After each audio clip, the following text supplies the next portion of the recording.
Hello, everyone. Hi, welcome to our Thirsty Thursdays. I am Simon at Wandering DM. This is Dragon Age, Episode 5. I need to fix this, and I need to fix the title in chat because I am bad at this, and I had a half hour to do it, and I didn't do it. Okay. There you go, it's done. So, welcome everyone. We are missing a player today because it's Kelly's birthday. So if you want to jump on Twitter and wish her happy birthday, her handle is right there on the overlay. That said, I just want to take a second also to wish happy birthday to another player of ours whose birthday was yesterday. Happy birthday, Andrew! Woo! Take Woo! to... I was muted. I wooed and I was muted. It didn't go well. Whoops. Whoops. And yeah, so a lot of birthdays this week. A lot of April birthdays right under the line. Were you? Yeah, it was April. Yeah, but were you during the show? No, we were off for life events happening. Oh, yeah. Yeah, Well, so belated happy birthday on stream. yay. Thank you. That said, I would just like to thank our sponsors before we go and introduce the cast. Of course, as usual, we have Mage and Press, makers of 5th edition D&D supplements. Check them out at store.mageandpress.com. You can even use code WanderingDM to get 15% off of your purchases.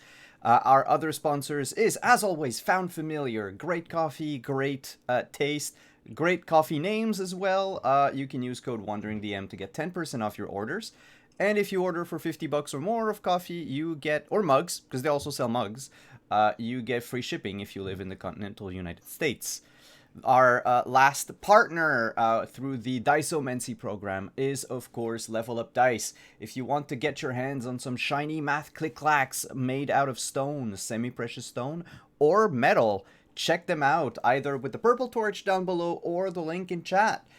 They release new sets almost every month or so, so check them out. They always have some new stuff lying around for you to purchase. I am a big fan of Level Up Dice.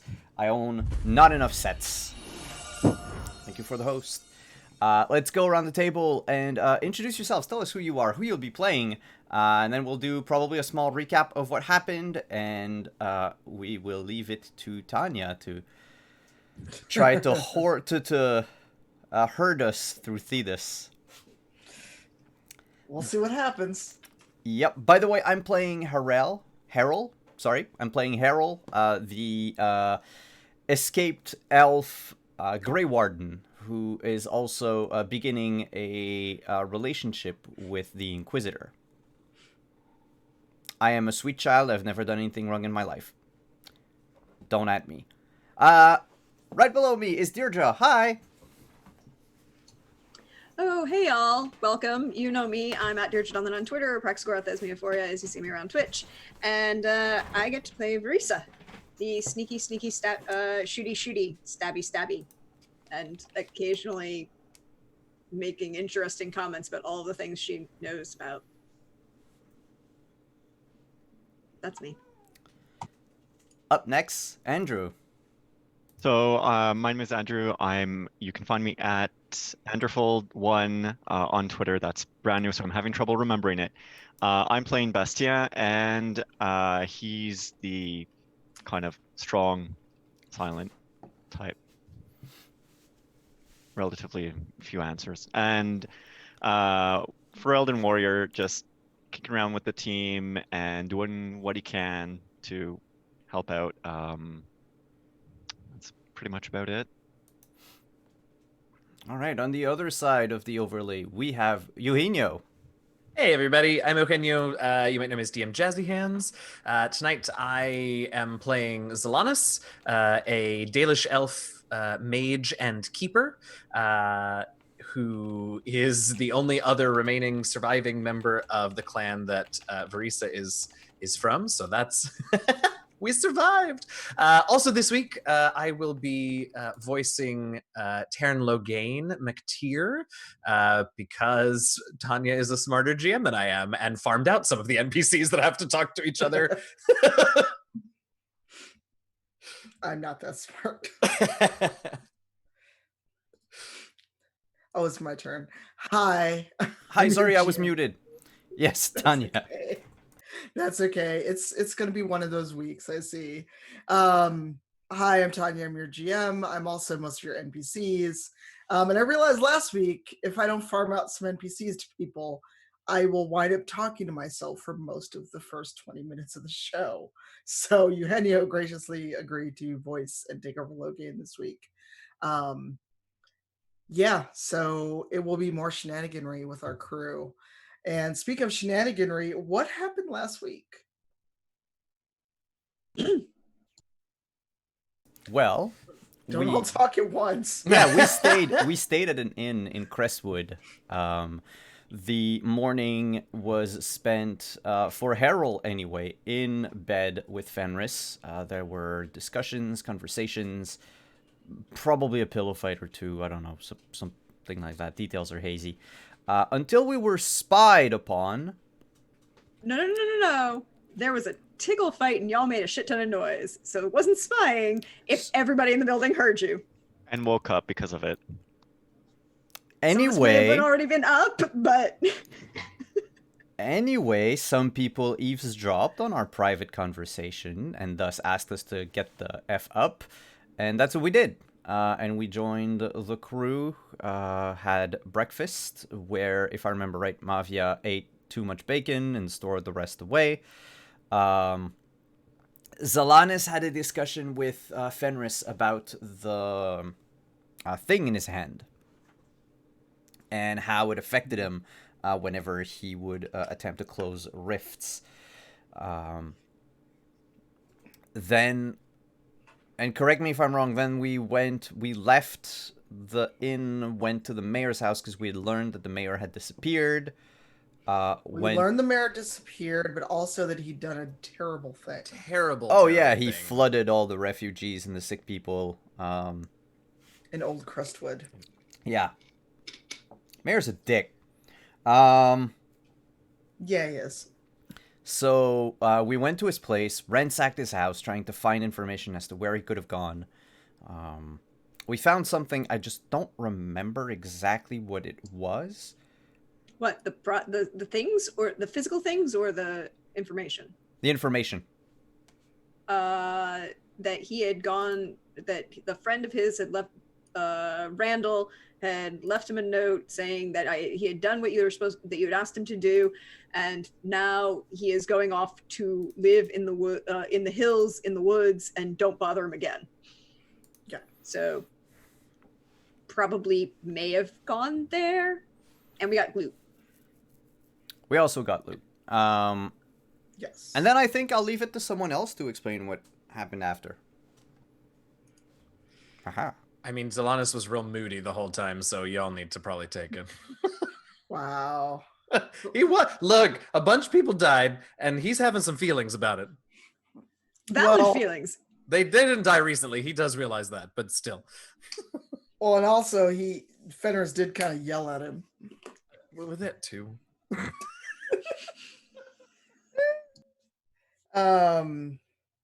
Well, in looking for the mayor, you also decided to try to find this warden contact, and you found the way station, and you found Logan, and Harold got a nasty surprise. Harold discovered catamancy, and he can talk to cats now. Oh, by the way, I was muted for chat, so only you guys heard me meow on the Zoom. Well, pretend you all heard a meow. Just run with it. It's because I'm being bothered as I'm trying to fix the overlay. Cheater. Yeah, but Harold got a nasty surprise because he found Logan while he was when he went to the Warden way station, and he was like, you? How dare? Poor Harold, just like one thing after another. I know, poor Harold can't catch a break. He really can't. And then Mavia, our dear Mavia, stole a map and to my broke it. Yeah. And I'm sure if Devin Rue, our friend Devin, was anywhere in the vicinity of this, she felt it. he felt a disturbance in the and this map broke in two. I feel like I should tweet her, but my keyboard is too loud. And then Mavia snuck out, and as she was sneaking out, a rider showed up, and I believe Arisa almost shanked this rider. I duly noted that Marisa was concerned this was a plot because Fenris didn't know that Logain was supposed to be having a meeting. Logain didn't know that Fenris was coming up, and Fenris, there are reasons why this could have been a trap, and she was prepared for anybody, and she didn't know who was coming. And I want credit for not shooting him. That's not a bad point. I mean, you get credit for not, like, you know, making a pincushion out of what turned out to be Hawk. That was great, because Hawk was like, "What are you doing here?" And you're like, "What are you doing here?" And so we ended with Hawk and Fenris doing the almost the Spider-Man point at each other, like, except they're not identical, which would be really weird. So with that, that's kind of where we left off last week with the shenaniganry, and a lot of heartbreak, a lot of serious talk. But this week, it'll hopefully be a little more lighthearted, we hope. We don't know with our crew. There'll be thirst. There will always be thirst. I hope you have your beverages. So, in the shenaniganry and the, oh my god, what are you doing here? Mavia had managed to stay outside with Bull. And if anyone remembers, she slipped the broken map halves to him. And he was like, why are you giving me these? And then suddenly he has this map, and he doesn't know why he has this map. So in the meantime, Mavia has dragged Bull away because she wants to either figure out how to fix this map so that once someone discovers it's missing, she's not in trouble, or she can at least figure out if it's to treasure or something. So Mavia and Bull have gone in search of whatever the Dacian equivalent of tape would be. I don't know actually how you would fix a map once it's cracked in two. I almost feel like we should try to ask Devin if that's possible. And in the meantime, Verisa, Zelanis, and Blackwall are still outside, while this other shenaniganry is going on inside with Harold, Logain, and Fenris. So, Logain, what do you have to say for yourself to both Fenris and Hawk? Because everyone's like, what are you doing here? How did you get here? So what we determined last week was that Hawk was always going to meet Logain here. He just didn't tell Fenris about it, right? Correct. Okay. So in that case, I think it's Hawk, glad you could join the party. Would have been incredibly helpful to have perhaps told our Lord Inquisitor here about your meeting with me, so that I didn't nearly get skewered upon his arrival. Why would Fenris skewer you? Oh, not Fenris, his rather trigger-happy companions. We just met them, and Harold here, he's got a good reason to not really trust other wardens so far that we've seen. And you must admit your reputation precedes you, Logain. There is nothing I can do about my reputation aside from what I have been doing for the last 7 number of years. Living my best as a warden, leaving with the past in the past. Fair, but Harold doesn't know that, and everyone else here was summoned to help look for our wayward warden. You know exactly who I'm talking about. And I hear we have reason to believe he passed this way. I mean, it is a warden way station. It would make perfect sense for him to try to resupply here before he moved on to wherever he's going. I don't think I've noticed any sign of him, but you're not wrong, and if he did pass this way, he would have covered his tracks, undoubtedly. True. I figured we could at least take some time to rest here, try to figure out our next move, and also find out what's going on with the wardens. Last I heard from my contacts that they're looking for you. Ah, now that was the original purpose of our meeting. They are, as far as I can tell, looking for me. They took umbrage with my taking umbrage. It's a very long story. Where to even begin? Where does it begin? I mean, if we need to go through your whole history, I believe it started in a small town where you betrayed King Kalen. I didn't really intend to go all the way back to that, and I didn't betray King Kalen. He was unfortunate. He was an unfortunate collateral damage to what I thought was best for the kingdom in light of what ended up being, I am gracious enough to admit, a blight. Well, I was being slightly facetious. That's what I do. Right, no, of course you were. But the long and the short is we need to find out why the other wardens are pursuing you. Well, have you... Harold, of course, you will know, but the rest of you, have you heard of the Calling? They don't believe me when I tell them I have nightmares. We believe the nightmares, Harold, Fenris says. It's just this calling seems fantastical. Why would anyone agree to be a warden if that's your fate? It's somewhat more nuanced than that, ultimately, but Harold has the right of the basics of it. You see, as one of many side effects of being connected to the Blights and the Darkspawn as we Wardens are, we know when our time nears, when the end of our journey, when the end of our guardianship, our wardenship draws near. Nightmares are a part of it.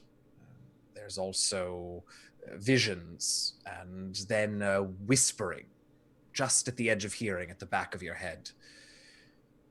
Most wardens, when they hear this, will go down to the deep roads and die honorably there. Unfortunately, I was in Orlais when all of the wardens began to hear the calling. All the wardens? That doesn't make any sense. No, it doesn't. Unfortunately, there were precious few of us who understood that this was not a natural occurrence. Most of my brothers decided that it meant the coming of another blight, or worse, something was going to destroy the Grey Wardens, all of us, leaving the world open to the next blight whenever it would occur. So all the wardens are in Orlais. Last I was aware, yes, they were in Orlais. We began to hear the calling, and one of the head wardens, whose name is both leaving me and immaterial right now, decided that we must do something about it to save the order. Because, as I said, most of them believed that, in fact, we were all hearing the calling appropriately. This head warden decided that the time had come to perform an old, largely forgotten Tevinter blood ritual. I, of course, pointed this out for the madness that it was, which is when the Brotherhood took exception to my presence, let us say. And do you have any idea where this ritual is supposed to take place? Yes. A tower in the western approach. Now I'm really trying to remember this. It's been a minute. Yes, there is a tower in the western approach that, oh, hell. Belonged to somebody so we could use it. I'm sorry, I was doing so well, but now I don't remember. It's okay. Out of character, just refresher on background. At this point in the game, you are looking for, oh god, what's his name? But you're looking for a magister who is acting as an agent of Corypheus, and they are tricking the wardens into thinking another blight is coming, and therefore they're doing the right thing. And that is why the Wardens have turned at least against Loghain, and that is why they're seeking him and why he is seeking Hawk, because we find out very early on when you're at Skyhold that Cassandra would have preferred Hawk to be called up to be the hero again, rather than whoever winds up as Inquisitor. So back in game mode,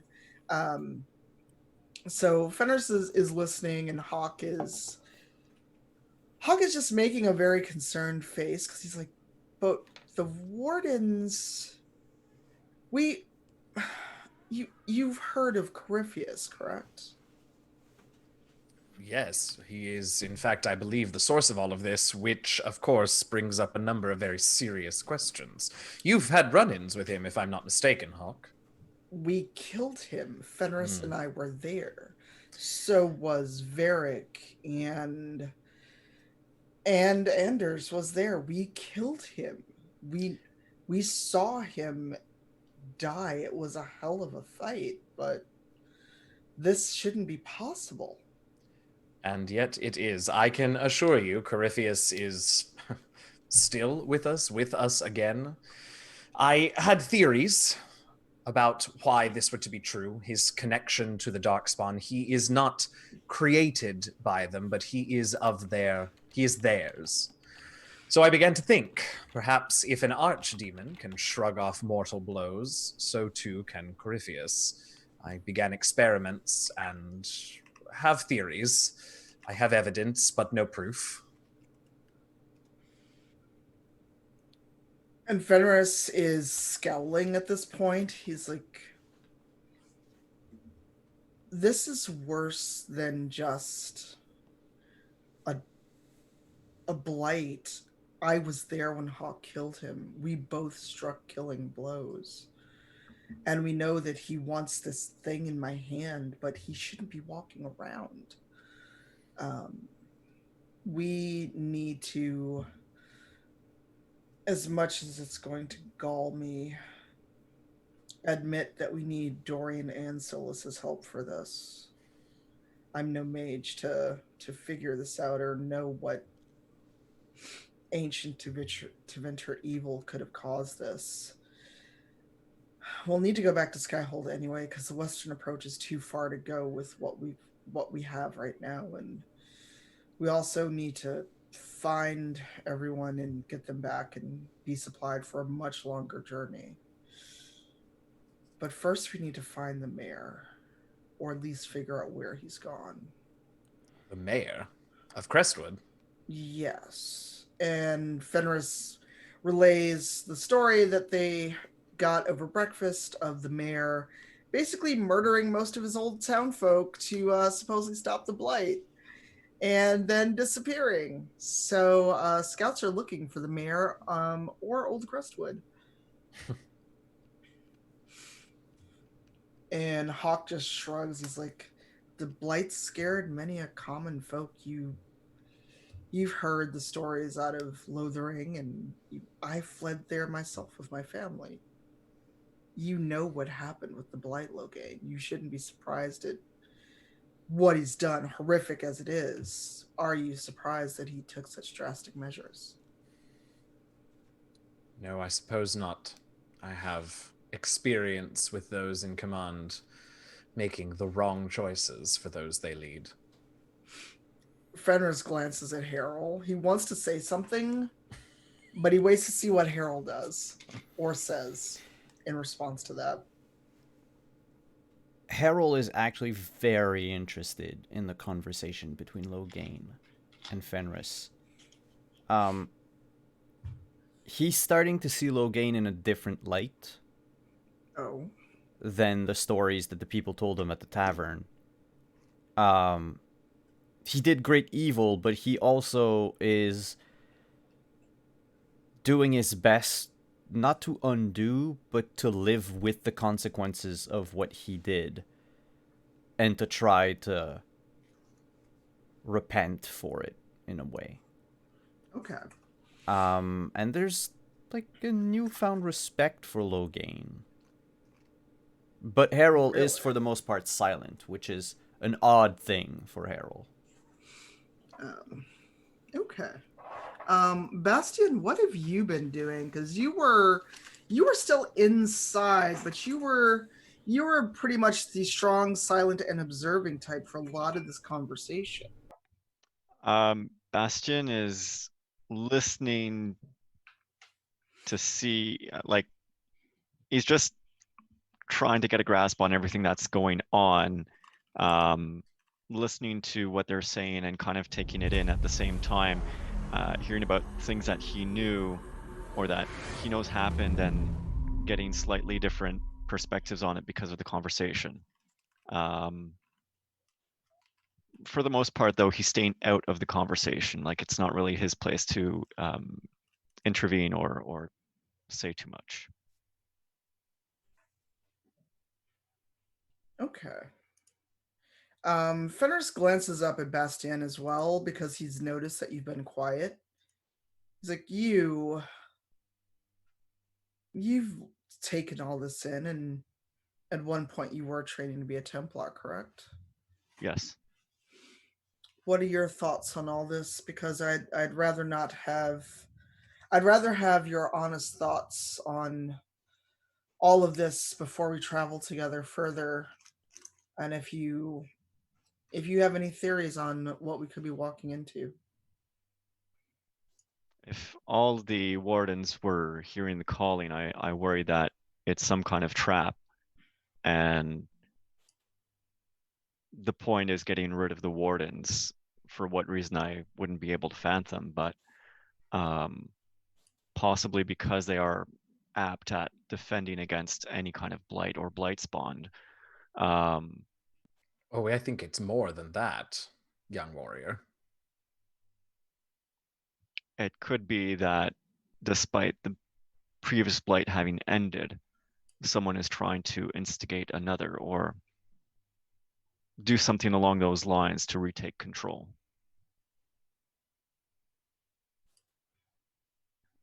That would be problematic and should be stopped. I fear you are on the right track. More than that, even, if Corypheus is attempting to begin another blight, I think he plans to do more than take the wardens out of play. I think he plans to use them for his side. Whatever this Tevinter ritual is that Warden Commander Clarel plans to enact, I believe it is playing right into Corypheus's hands. Hawk just nods, and he's kind of pacing in a circle as you all are talking, because he's really trying to figure out, like, he's racking his brain as to how this could have happened when they know that they destroyed Corypheus. And then he stops and turns and looks at both of you. He's like, wait a minute. That warden that we ran across that should not have even still been among the living, Larius. Do you remember how bad he looked? He looked like a ghoul more than a man. He walked out after us. I wonder. And he starts pacing again, and Fenris picks up his train of thought and is just like, Corypheus walked out in his body. He must be like an archdemon. When we killed Corypheus, he went to Larius. We should have killed Larius like we thought. We thought we were doing him a mercy, and we gave Corypheus a free ticket out. Fuck. It's not often that I don't enjoy being right, but that is the proof I was looking for. You are correct. Corypheus does have the abilities, those abilities of an archdemon, and he will be difficult to deal with in that case. This will be more than difficult. That means if we kill him around any wardens, any blighted creatures, he could just simply hop to a new one. Like an archdemon.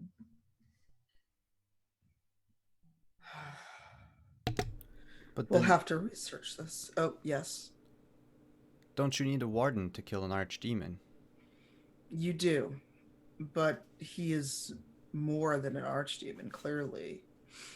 And Fenris is just, he's perched on a table and he's watching this, and he's trying to remember the fight with Corypheus while Hawk and Harold and Logain are talking. But if it's almost like,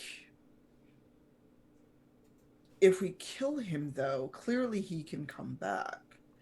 At least with an archdemon, if they take the form or go to a warden and they both die, that's it. And the archdemon takes a very long time to come back, correct? Yes. But it looks like with Corypheus, it doesn't take that long. It wasn't that long ago that we fought him in the Denmark Mountains.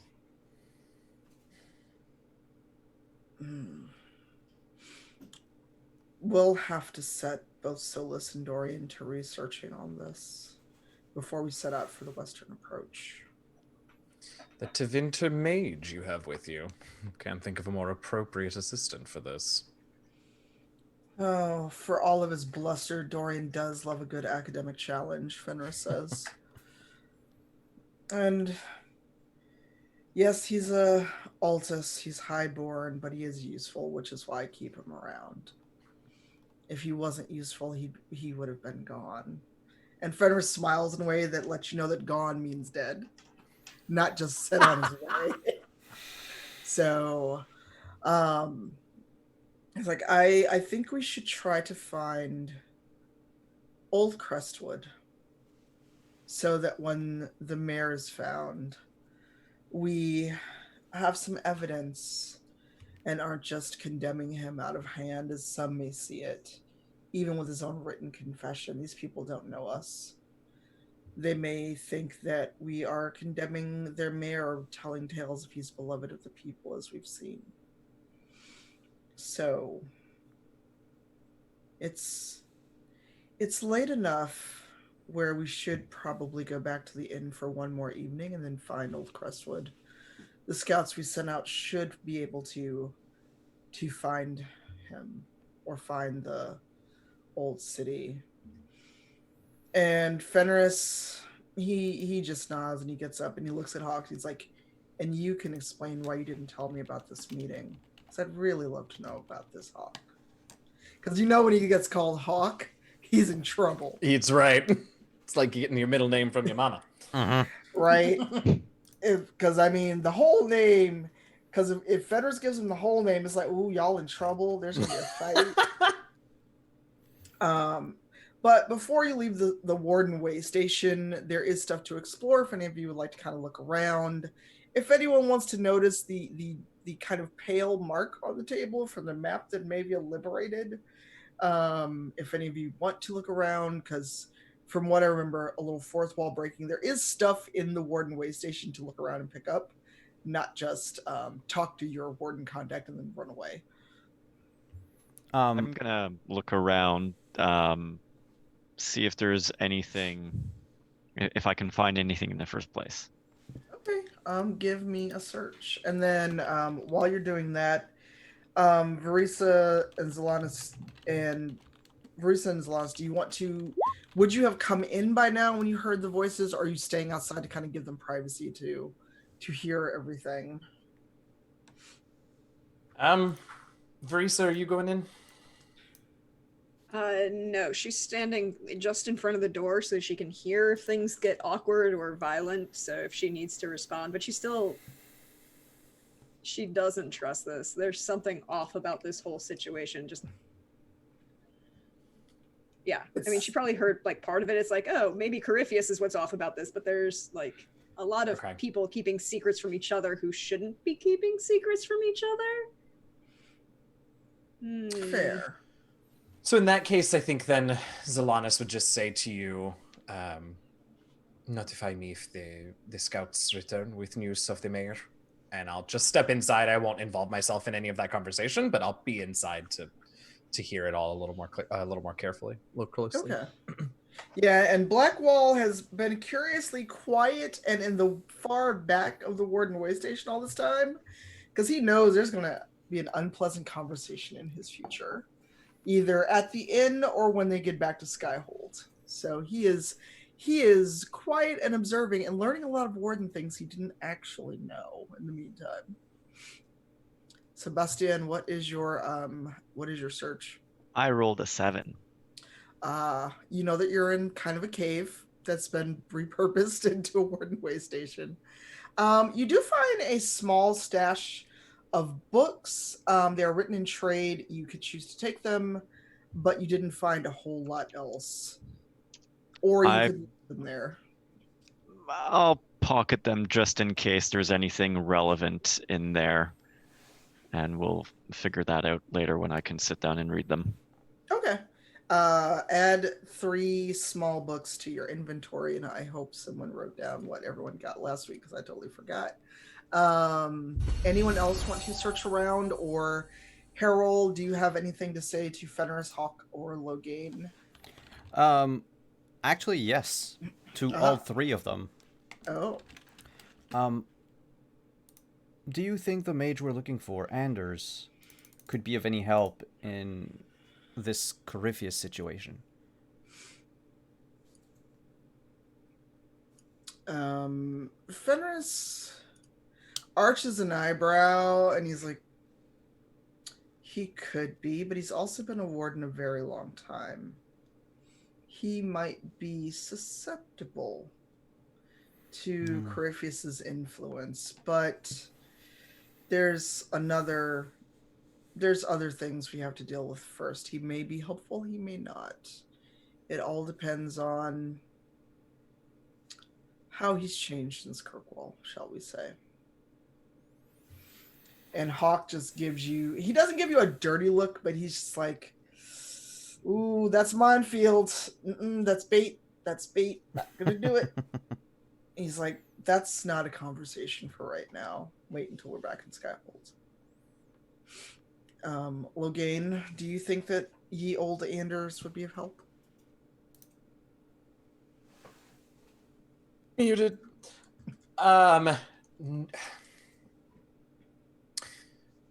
Fenris speaks wisely. At the moment, finding Anders, as he is likely quite susceptible to the calling, should be your first order of attention. Depending on what state you find him in, he may or may not be useful, but well, I suppose I shouldn't be one to speak against allowing second chances and new beginnings, but I would be wary. Fenris and Hawk just share a look. They don't say anything verbally, but they share that look like, ooh, you don't know the half of it. And they just kind of give each other a look, and Fenris wanders around. He doesn't say anything, and he just makes like kind of a circuit around the room before he dips his head to everyone. He's like, I'm gonna be outside. I need to think about some things, because he's a little surprised at Hawk, and he really wants to like have a knockdown drag out fight, but he couldn't do that in front of everyone, especially as the Inquisitor. That would not be good or good decorum.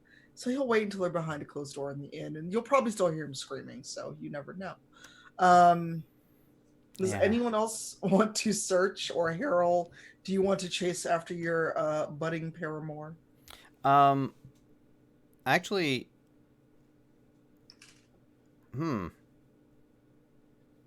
I'm torn. Because this is... No, actually, Harold would go through the way station trying to find traces of Anders' passage. Okay.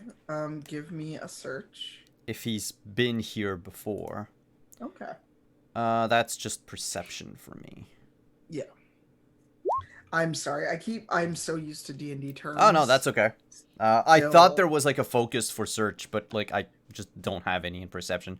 But that's still a 13. Oh, not bad at all. What you find, surprisingly, is a ratty pillow that You recognize the kind of pattern on it mostly because of your upbringing in Tevinter and because the Anderfels is so close to Tevinter. You know that it's Ander in origin, but you're not sure what the stitching spells out. And you find that, and you find a bit of, it wouldn't be a medallion per se, but it's more what looks to be like remnants of like a feathered mantle that whoever was wearing this was clearly shredded or damaged either in a fight or something happened to them and they decided to leave it behind rather than keep wearing it. So you've got like a scraggly what remains of a feathered mantle and this pillow.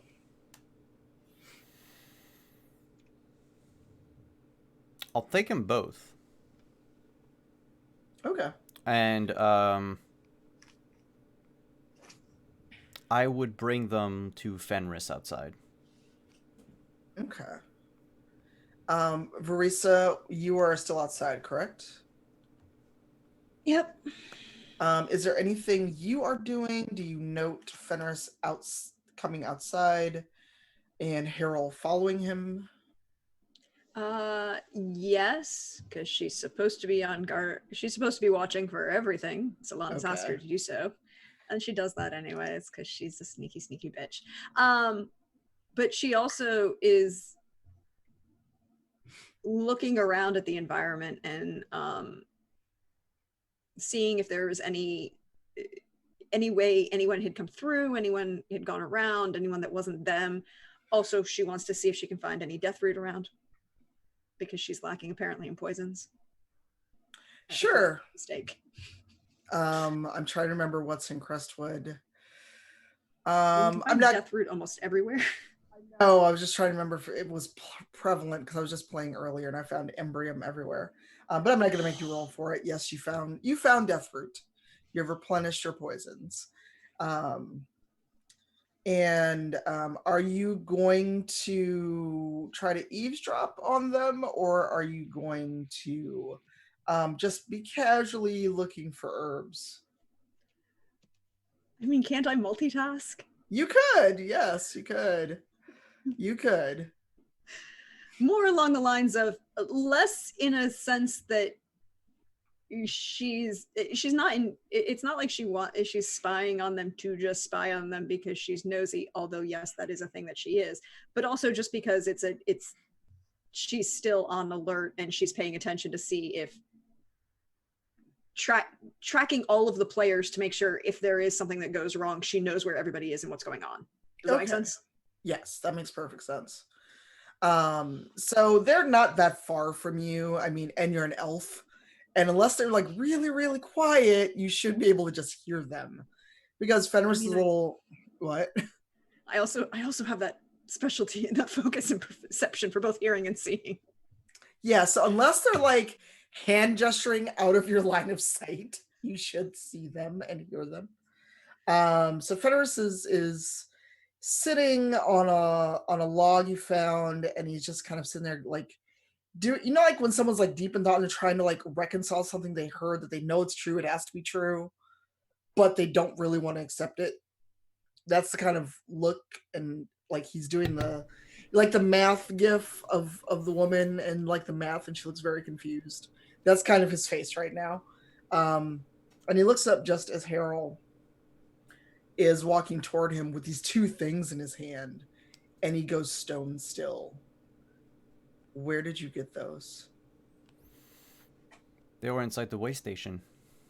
I'm not so sure, but I have the feeling they belong to Anders. They do. This pillow is from the Enderfels. There's something stitched to it, but I can't make any of it out.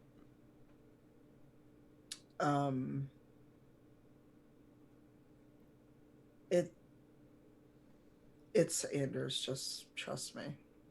Oh. Both of these belong to him. carry the traveling pillow? Fenris like looks down. He's thinking real hard. Does he want to tell you this? Because like while he remembers you and he does feel feelings for you, he's not sure how you'll react to this. And he holds his hand out for the pillow. He starts tracing his fingers over the stitching. This was his mom's, or rather, it was the only thing of hers that he had with him after he was taken to the circle. So it makes me wonder why he left that here. It meant quite a bit to him. I'll say. And the stitching is not anything I can read. I never learned written Ander, but he told me once that that was his true name. And that was the last thing his mother was able to give him once he was at the circle. So for him to leave that behind, things must be really bad. And that mess of feathers is what must remain of the mantle he used to wear. So I'm not sure what this means. Turning into a darkspawn? No, he's only been a warden's less time than Logain.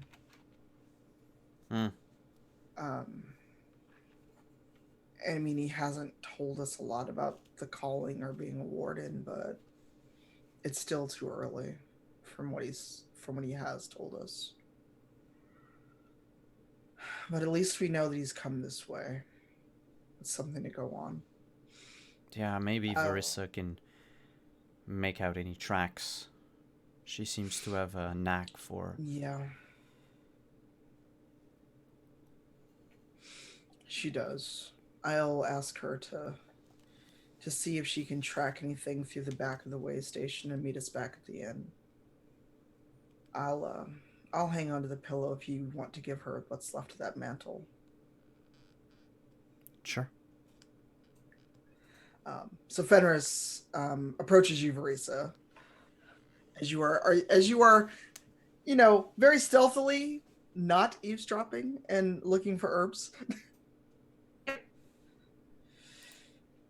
Verissa. Inquisitor. Harold tells me you are good at tracking. I can. What are we looking for? You're looking for Anders. Some of his things were found in the back of the way station. Can you take what's left of that mantle and do some checking and meet us back at the inn this evening? And don't worry, we'll take care of Solanus. Wasn't a question. I know you are protective of him. I know what I'm here for, Inquisitor. All right. Anything? Do you wish just to know if he passed through where he went, or do you wish me to try and see if I could follow them?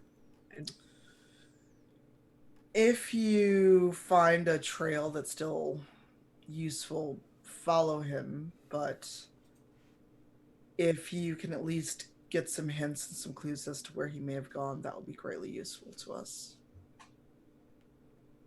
Of course, Inquisitor. Thank you. So Fenris turns, and he doesn't really wait for Harold. He's got a lot to think about now, knowing that Anders has come this way. He goes back in, and what is everyone doing in the Warden Way Station? Because at this point, everyone's kind of back inside and milling around and figuring out what the next move is. I think Verissa first asks Harold where exactly he found that. Oh, that was inside the way station. And I'll point out where I found it exactly inside the way station. And then she's going to try and see if she can find a back door out of this place, and if not, she'll go outside and start looking around to see where tracks, anything.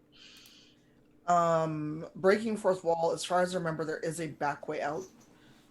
Out of the cave / board thing that they've created this Warden Way Station out of. So there will be a back way out. Yeah. She'll go start looking for that and call over to her, call in Elven to Zalanis and being like, going hunting, Keeper. Going hunting, Keeper. I'll see you back at the inn. Be careful. Of course. And just walks out and just keeps following whatever trail she can find. Okay. If you want to either do some rolls on the sly or whisper me, that is great. Well, actually, you know what Zalanis might do before you leave? Hang on, I still don't remember all my magic. That's okay. He wants to magic protect is you. hard. Magic is weird. I know I have it here somewhere. Here it is. Until end of... Oh, never mind. That's not really a long-term buff, as they say. That's all right. Oh, well. I mean, you could still buff for whatever... Yeah, I mean, I just, like, as a sort of, like, you know, be careful while you're out there. I think he would try and cast Heroic Aura on her just to up her defense and make sure that she's protected. Okay. For the sake of it not being combat, we'll say that will last at least an hour. Great. On Verisa. Well, let's see how it goes.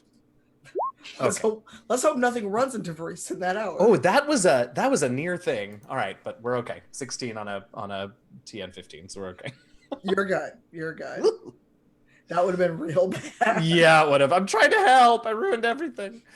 It's like thanks, Keeper. Thanks. I could have done without the help. All right, so Verisa's off doing her thing. What is everyone doing in the time between kind of gathering all your stuff and making your way back to the inn, and there's a chance to talk, ask Loghain more questions, because Hawk is determined not to have this knockdown drag out fight in front of everyone. So that argument will be held for later, when your DM can also try to do 2 different voices for 2 different characters. Quick question about Hawk. Is this Hawk a mage? Yes, so quick aside, I'm basing this Hawk on my Canon Hawk playthrough of DA2, he is a Force Mage.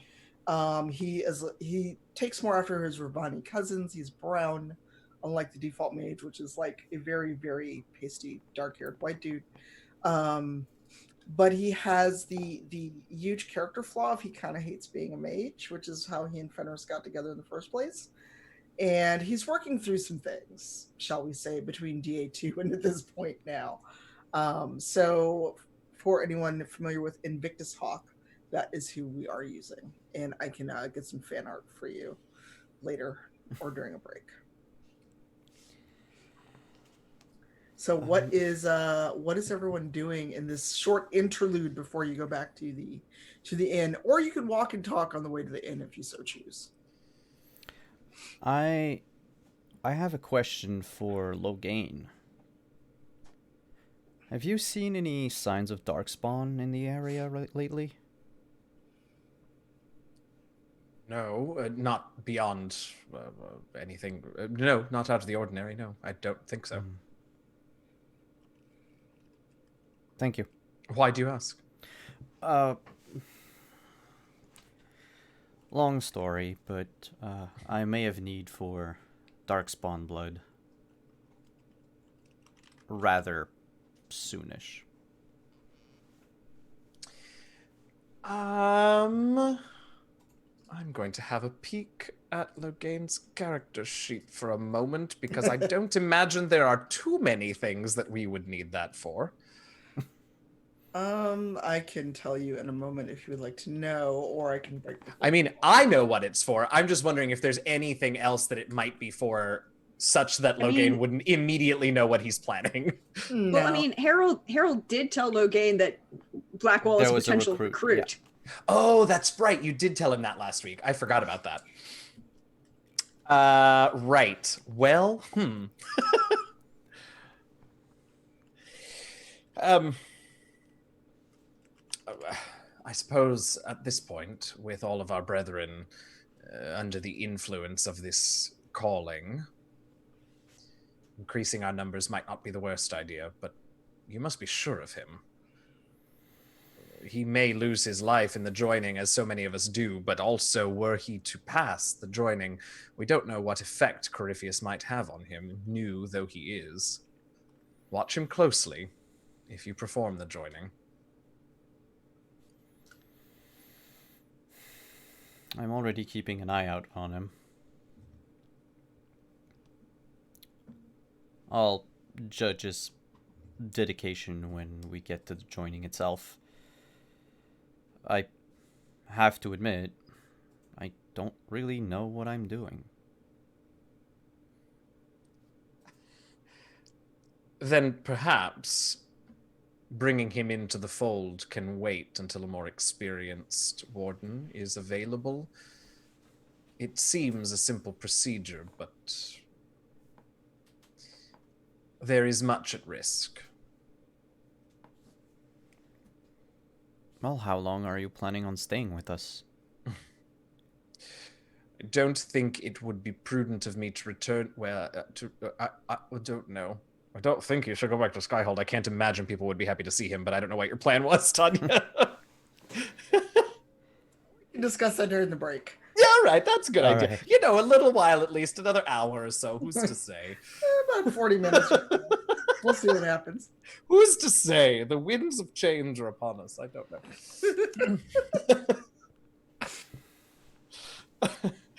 Let's table it for now. And he puts his hand sort of unconsciously on top of where the map used to be on the table.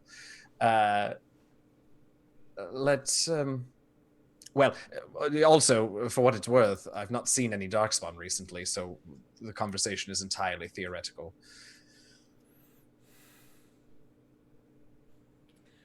All right. Okay. So you have had this conversation. Fenris is having a very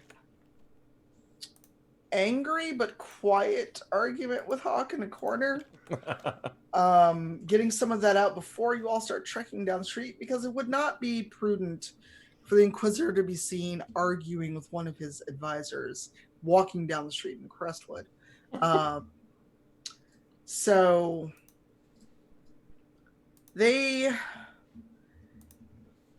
Hawk just makes a later gesture. It's like later, not in front of everyone. They might hear us. And Bastian, what are you doing? Because you are still quietly observing as far as everyone can tell, but your GM and also Fenris is curious as to what you're doing.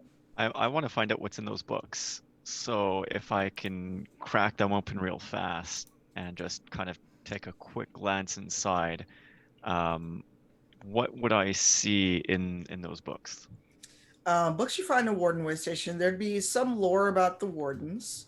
Okay. And one of the books actually seems to be a ledger, kind of almost like a sign-in book at a hotel, where wardens that have passed through were supposed to like kind of sign in and say if they took supplies, or if they resupplied something.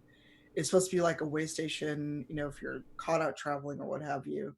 And then the other is, for lack of a better word, it almost feels encrypted. You start to read stuff, but then the pages almost shift, almost like if you were really, really drunk. It's almost like the letters are fighting with you. So maybe it's because you're not a warden, maybe it is magically encrypted, you don't know. But the last book is proving very difficult to read. You probably would have to have mage's help or warden's help to read it. In that case, I'm gonna go over to Zelanis and I'm gonna hold the book out to him, and I'm just gonna look at him and say, I can't read this. I look at it and it's like I'm drunk again. It makes no sense to me. Can you tell me what this is? Out of character. Anders' name isn't in that logbook, is it? No. Is it worth asking? Yes, Anders was here. Anders was here. He took 6 pallets of Zalanis, he's not. I want to make the joke, but he's not in the mood. If you'd asked it any other time, he would have made an illiteracy joke, but it's not really worth it now. He's very upset. So, so he'll just nod and take the book and have a look, just to see sort of what he's talking about to start with. Okay. We'll have you investigate this book a bit more thoroughly once you're at the inn and not kind of cooped up in this warden way station. But we can definitely do that when we are in the inn. At first glance, just super quickly, is it doing the weird swimming thing like it was for Bastion? Yes, but not as much. So you can tell that a mage warden probably did something to this, and that tells you it's probably full of secrets. Sure. So whether you need to find a mage warden or find just a warden that would know this kind of cryptography, but we can do some deep dive on that. Okay. If anyone else wants to do anything, if not, I think everyone should kind of be on their way back to the inn. And I think, did I actually? Oh, hello, nice roll. Someone rolled dice. I think you should be on your way to the inn. And Simon, if you could do me the favor of switching to the rainy Crestwood just for some scenery change of the actual town. Yeah. I found a picture of the inn, but I forgot to upload it because I'm a great DM. There we go. So it's not actually raining. That was just the best screenshot of Crestwood I could find. So you are trudging through Crestwood, and I mean, you all can chat, not chat, or just go straight back to the inn. And by the time you get there, whether or not you're chatting and trying to have conversations, it should be close to dinner time. And now also, Hawk either needs to find a room, or Harold, are you going to let them have this conversation and then be like, so Hawk, where are you sleeping? I want to see how this goes. It is now the thirsting hour, audience.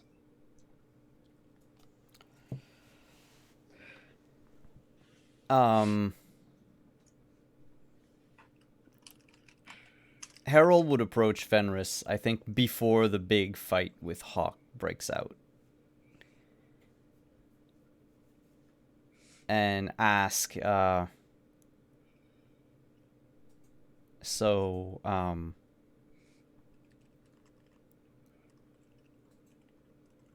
wager you have a history with Hawk. I do. Now, did you go into the room, or is this just like out in the common room? No, I think I'd go in the room to like chat privately, even though Verissa's gonna eavesdrop on us. Verissa's not there, remember? She is on the trail. Oh, no, you know, elf ears. She's gonna hear. Verissa hears and sees all, even when she's not there. So Fenris just sighs. Yes, we have a history. And he starts like unbuckling his armor as he wanders around the room and starts talking to you. To say it's complicated would be simplifying it.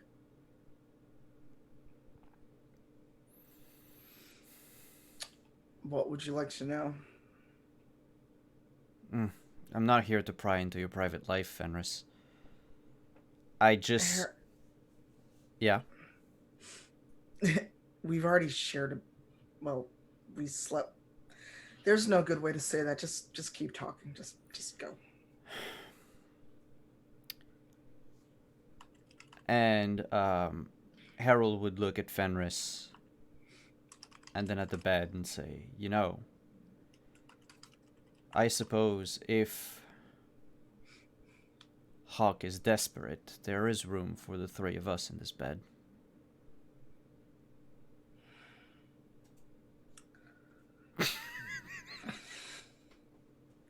Hawk doesn't always play well with others. That's part of why things are a little, well, more than a little complicated. Sit down. This could take a minute to explain. I'll sit on the bed. Of course you will. So Fenris pulls up a chair and like does the spin it around and sits on him backward so he can stare at you. But he's like, if I sit on the bed, this will be even more awkward. I'm just gonna stare at you while I say this, which is awkward too.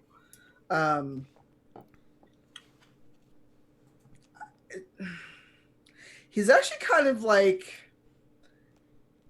he wants to explain it, but now he's like actually looking for the words. He's struggling. And finally he's just like, Hawk and I were involved in Kirkwall. And that was a long time. And this is the part where you probably won't. You'll either be very angry or you'll think I'm looking for Anders for other reasons. No. No what? You and Hawk and Anders? For a while, but neither of them plays well together. Neither of them are...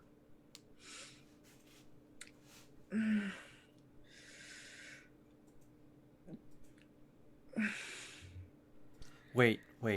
Say no more. Fenris, I have questions. You do. Yes. He's just sitting there going, I should have poured a drink first, but go ahead. I'll get a flask out of my bag and hand it to him. Like were you just walking around with a flask the whole time? Yeah, it's mine. Oh God. He hasn't come back yet. I have it. Oh wow. All right. He takes a sip and he's like, what the fuck do the Dalish drink?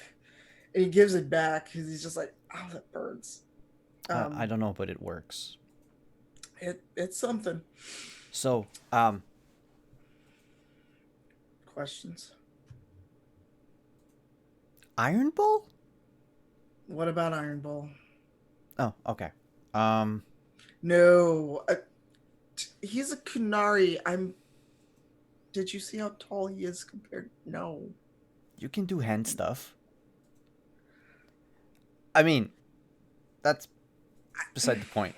And he just looks at the mark in his hand. He's like, oh, I bet that would be...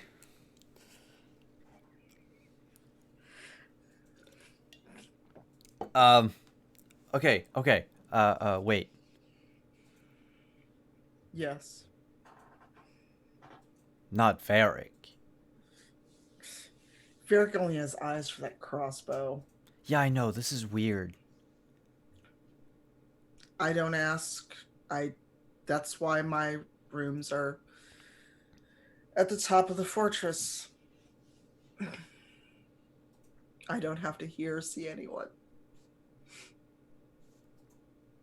Cullen? No. In other circumstances, but I feel you. I think Cullen has more to work through than even I do. And I don't know which way he likes to polish his sword, shall we say. Well, normally you go from the hilt to the tip. He throws a pillow at you. In all seriousness, Fenris, I don't mind what your life is like and what history you have with others. If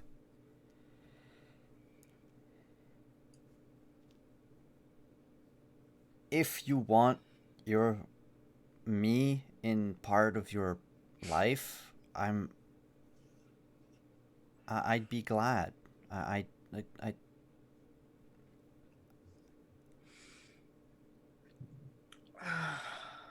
what I meant to say is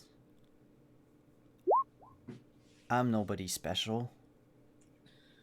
And he glares at that, but keep going. I'm not Hawk or Iron Bull or Cullen or Sarah or Cassandra or Anders or Liliana or Morgan Oh my god, we get it. You Or can name the Alistair. NPCs of the game. or Dog. uh, Bark Spawn. I'm not, you know, special, fancy with a big destiny or whatever, the type of people that seem to want to rub elbows with you. But if Simon wants to say something so bad, Say it. Just get it out. It's Thirsty Thursday. Just get it out. I'm not I like was one gonna of those say- people who want to rub elbows with you all the time, but if you wanted to rub something else with me, know that I'm fine with this. I get disapproving looks from my girlfriend. I don't know what else to do with you.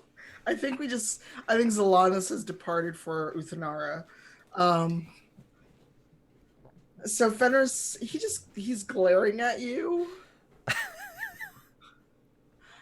As you say, you're no one special and list off all these people, and he like leans forward so that he can like basically grab you by the collar, and, like stop talking about yourself that way. Do you think I care about destiny or any of that other bullshit? You knew me when we were both slaves in Minrathous. Do you honestly think I care about that? Do you think I'd want that? I don't. I hate being the Inquisitor. This isn't what I wanted. I was supposed to live quietly, be a mercenary, earn some coin once in a while, and enjoy being free of fucking Deventer, not this. Do you really think I care about Hawk or Destiny or great people? I thought you cared about Hawk. I care about not Hawk's legacy is bigger than the person. People see the champion. They don't see a living, breathing man like you and I do. Okay. I do care about Hawk. He's important to me, but when I say it's complicated, it's not the same anymore. We had even gone our own separate ways when this happened, and he came back when I called for him, but as a friend, nothing more. And Anders knew when he blew up the Chantry, when he decided there was no compromise, that I may spare him, but I could not be with him. So there's reasons I want to find him, but not for what you're thinking.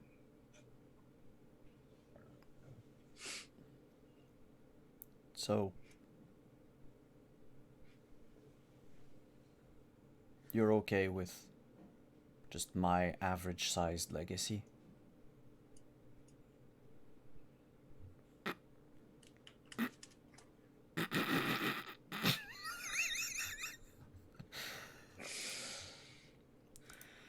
I had to, Tanya. I'm sorry, I had to.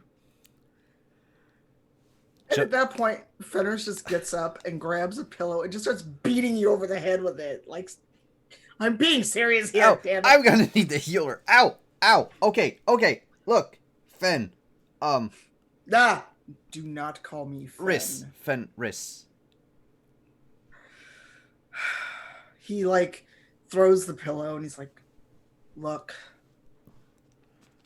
If you want you go first. If you want me to leave the room for tonight, I can sleep elsewhere. That's not a problem. If you need time with Hawk, I completely understand. I need to talk to Hawk. It's not like that, and we know that we can't share quarters like that, or we might forget things, especially if there's alcohol involved. I just need to talk to Hawk. I'd rather do it privately, but you don't have to leave the room for sleeping. Okay. Yeah, I don't want to be in the room when you fight with Hawk. And I'd say keep your armor on, but he's just as liable to blow up the inn if something goes wrong. He's not going to blow up the inn. The idea of the champion is not as explosive as the man.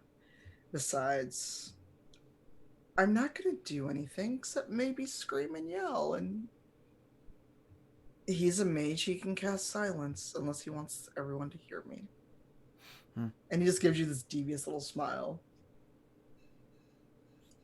The only words that registered in Harold's mind were explosive, scream, and cast silence so that nobody hears us. Wow. So we see where Harold's brain is gone. Harold's mind is in the gutter whenever he's with Fenris, apparently. Wow. Look. And this is why the stream is now Thirsty Thursday. Alright, I will leave you to fight with Hawk. If anything, if you need me for anything, just let me know. I think we'll be good. Let's go out there together so the others don't make assumptions again. Because I don't want to have to deal with your Dalish buddy who... I don't know what to do with her other than her useful tracking skills and rogue skills. I think she'd make a great spy. Well, that's for Zevran to ascertain if she'd like to stay on after we find Anders. Ooh. Although...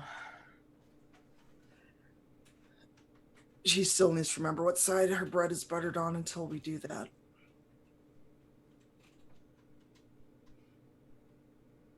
Speaking of Zevran, before we go out, which side is his bread buttered on? As in who he likes to sleep with?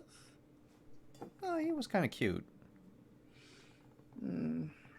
Zevran is flexible, shall we say. Are you interested in our spy master then? He just caught my eye, that's all. Not my heart. Well, your eye and your heart are two separate organs. I see you've actually paid attention in school. He just like reaches for a pillow like he's gonna beat you again with it. And with that, I'll exit the room with him. Smartass. I'm surprised he survived as long as he didn't to Vinter. So while Hawk and Fenris are going to go have their screaming match, what is everyone doing now that you're at the tavern? And then Verisa, let me know if you would like to return now or if you are still doing other things.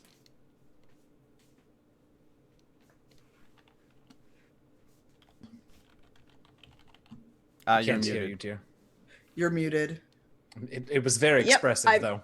It was very expressive. I think it's one of those, she just shows, like, it'll be, she had gone as far as she could,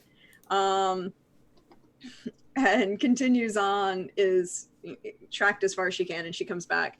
And everyone else, I guess, is even probably in the main room of the inn, and just suddenly she just kind of you look up and she's sitting next to, like, Bastion.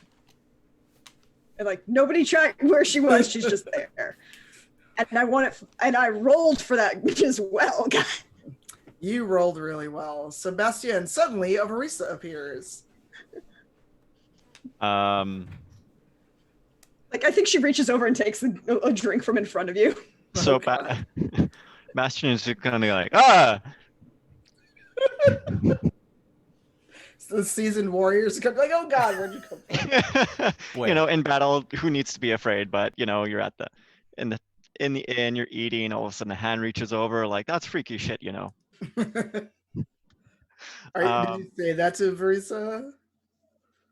no, he's gonna give Arisa kind of one of those looks like, you like, please don't do that. And he's gonna turn around and actually ask her, how was it in the woods? Did you find anything? There's a trail. It can be followed for why. I'm good at what I do. Don't worry, I wasn't actually going to take your drink. That's the lowest of insults. But I didn't want to just like scare you. Yeah, you need bells on your shoes. No, I really don't. Just take them out when you're in town. That way, we don't have to worry. Yeah, but then I wouldn't be as good as my job. Well, if you're gonna look in on Harold and Fenris, take them off, fine. But at least when coming up to the rest of us, just I mean, I don't spy Cough. on Harold and Fenris. cough or something. Just Did you want me to spy on Harold and the Inquisitor? but you already have. It's part of your shtick. That's just incidentals. It's not my fault they happen to leave doors open. Or very loud. I'm sure they were really loud the other night. Yeah. I'm gonna look over at Zelanis, assuming that he's at the table with us. Yeah. Have you had any luck with that book? Well, that's a good question. Yes, it will take some time. As far as I can tell, it is a specific type of magic to the Wardens. It may take some time for me to decipher it. Ideally, we would be able to consult with a Warden mage, but if what Logain had to say to us is true, it may be some time before we can find one of those. I will continue to work on it and keep you abreast of what I find. I mean, we're hunting a warden mage. Something tells me, from what I heard of the conversation today, that these Anders may not be terribly inclined to give us assistance when we find him. Well, I think Verissa's got a skill set for that as well. Oh, Zelanis just gives you a look, Verisa, like, don't agree with him. I don't care if it's true, don't agree with him. I have lots of skill sets. Yeah. Harold, what are you doing now that you are not in the room with Fenris? I'll just go and grab drinks and sit down at the table. Try to act casual and look at what everybody else is doing. Are Zelanis and Bastion basically like hunched over the book or something? I might have pulled it out just to show him or just to sort of get a comparison of what he sees versus what I see, but I don't think we're like studying it there at the table because I know this will take some time. Then yeah, in that case, it's just act normal. I mean, nothing happened in the room. We are both clothed again, though Fenris doesn't have his armor. And oh shit, Verissa, hi. You are surprised. You might want to work on that. Well, I am surprised to see you here. Did you find Anders? Find Anders? No, I found his trail though. Followed it for a while. It got too dark. Came back. But then tomorrow we could know where he General went. direction and how far. Good. Right. As you all kind of get settled, you get some food, and I think that is actually a good place to take a break so our players can get some water, snacks, stretch, get a quick bio break, and then we'll be back with the knockdown drag out fight of me talking to myself, maybe, or someone might have to be Hawk, I don't know. Or we'll figure it out over the break. So yeah, take a few, get some water, stretch, go to the bathroom, do what you gotta do, and we'll see you back here in a little bit. Bye bye.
me to start sharing my screen.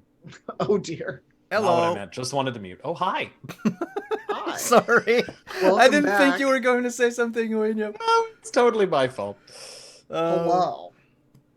We are back. How's everyone doing? I hope you had a good break, that you got water or libation or what have you, and snacks, and you've eaten dinner, etc.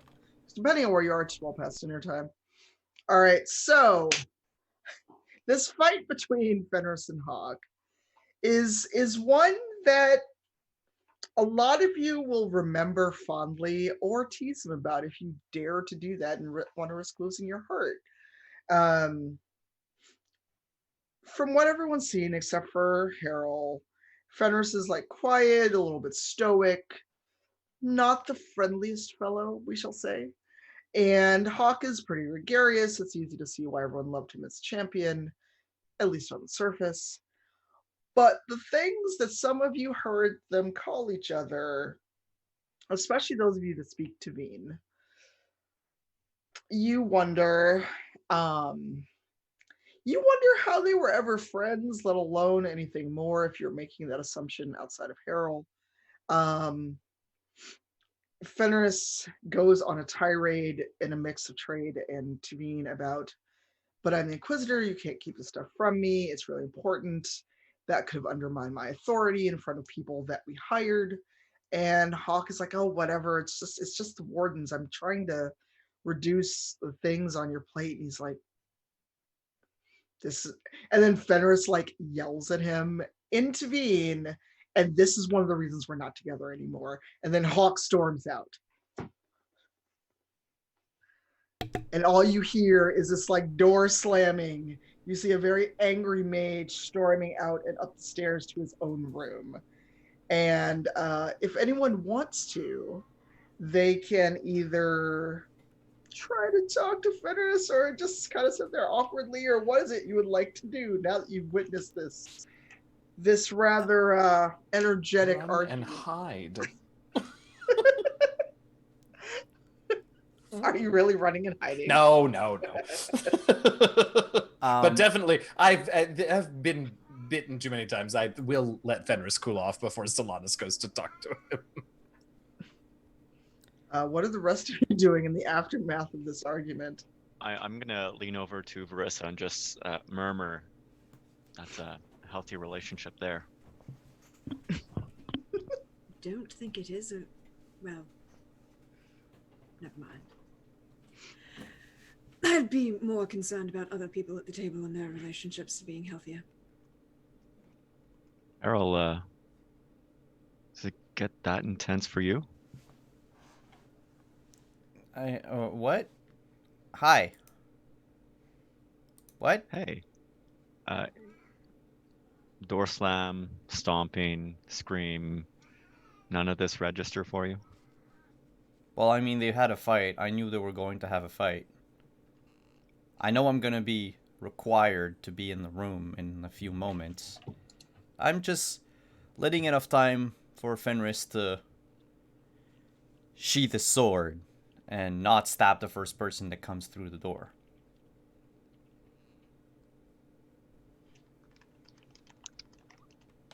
I just can't make any comment on that.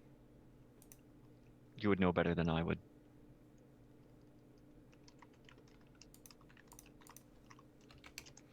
But yes, I will go and check on Fenris.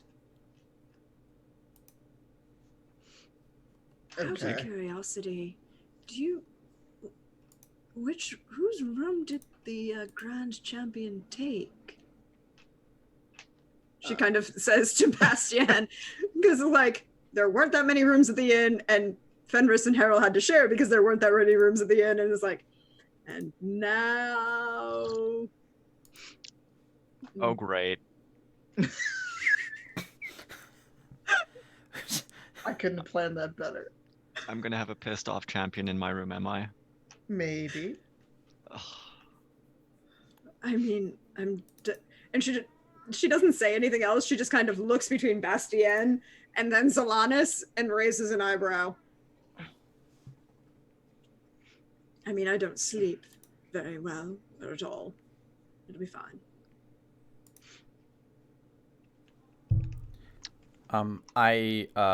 If you don't mind me, I will go check on Fenris. Just because the Lord Inquisitor, someone has to check on the Lord Inquisitor. If he's been wounded emotionally. Yeah.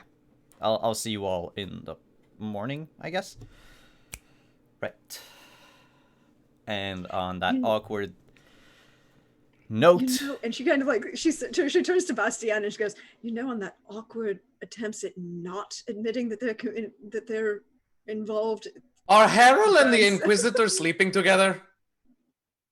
Do you yell that out of the I think I might. Because I think he just figured it out. Welcome to the table, Zalanis. Verissa, you don't tell him very much, do you? No, she I She tell also the knows keeper- when to stop telling me things. Generally, I Keep an- appreciate it, although a heads up would have been good about this one. I'd have to I agree said- on that note. I said things. Bastian can confirm. I said things. If you want. And she has this moment like want to argue with Zalanis, but she can't because they're in the middle of a public inn with a bunch of instruments. It's like. So are you two married too? No, he's like my No. brother. Oh, okay, that explains it. Hmm. Bastian can talk. Amazing.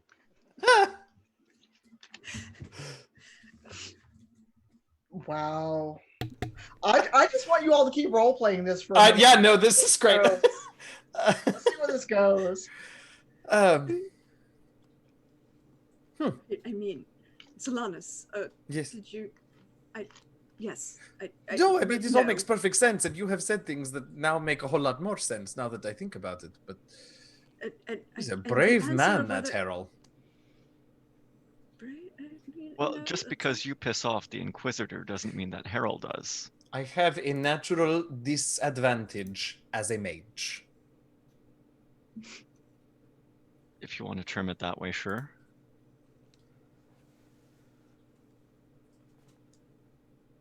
I'm going I'm to study this going to- book. I'm good. Zalanis.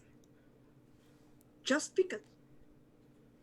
Honestly, it's not like they're actually sleeping together yet. They're working their way towards it. See, that's Sure the about part that? that, like, I was good without the details. Although I suppose there could have been worse details.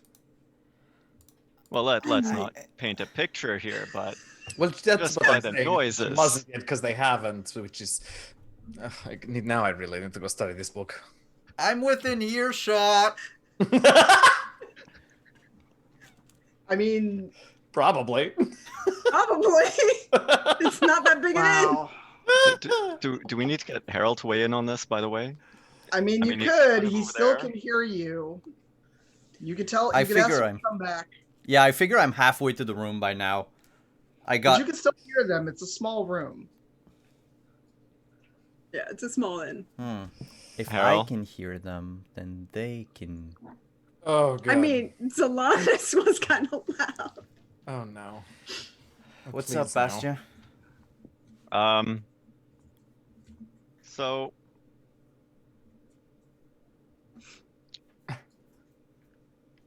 that noise from this morning, You muted yourself. that Welcome to being a noise, pro streamer. That's a new achievement unlocked right there. Mid-sentence. that noise from this morning, just what was that about? I mean, we don't need a picture painted, but Nightmares. The Oh, that's right, I regular completely. Grey Warden nightmares. It makes you say a lot of things, and it makes you emit some very weird noises out of your mouth. And you Including should giggling and just- laughing. I now yes, know what to what respond she to said. Darkspawn with. including yes. so that's the secret warden technique, the giggle and the laugh. It's to stifle the call of the archdemon. Yes. Nothing to be concerned. And nothing is happening, as far as you know, between Fenris and myself. He just asked you to Until- demonstrate the technique. Until Fenris says it's okay. I want you to I want to point something out here. If you want to continue in this subterfuge, and she kind of like side eyes at Bastion, lie, dissembling, possibly. Might want to work on a more believable story, and also make sure the doors are closed and Paper we don't thin. hear you. Well, the door was closed this morning until someone opened it. I didn't open it. I knocked on it. You opened it. I didn't open it. I was in bed. I was half... Asleep. Half? Yeah, that, Zelanis. I was half asleep. Woken up No, from you're right. my nightmares. Fenris opened it. Could barely stand up by myself because of the nightmares and the pain in my ribs. But you were talking to me through a door. Yes. Like I said, I didn't open the door. I merely knocked on it. And I didn't ask any questions. I merely informed you that the breakfast was ready. And that we could hear you all. And I thank you for that. Now, I'm gonna go check on the Inquisitor because he might be hurt and need Attention. me. Yes. I Charming. will see you all tomorrow morning. Right? And remember, if you hear anything, I'm having nightmares. I'm sure Zelanis can make you something to fix that. Zelanis, could you oblige the man? It really it woke me up. I mean, help him out. Solanas leans over to Verisa and goes, in Elvish. To be clear, he doesn't really need something for his nightmares, right? No, he doesn't. He doesn't need anything for his nightmares. Okay, just making sure. Oh boy.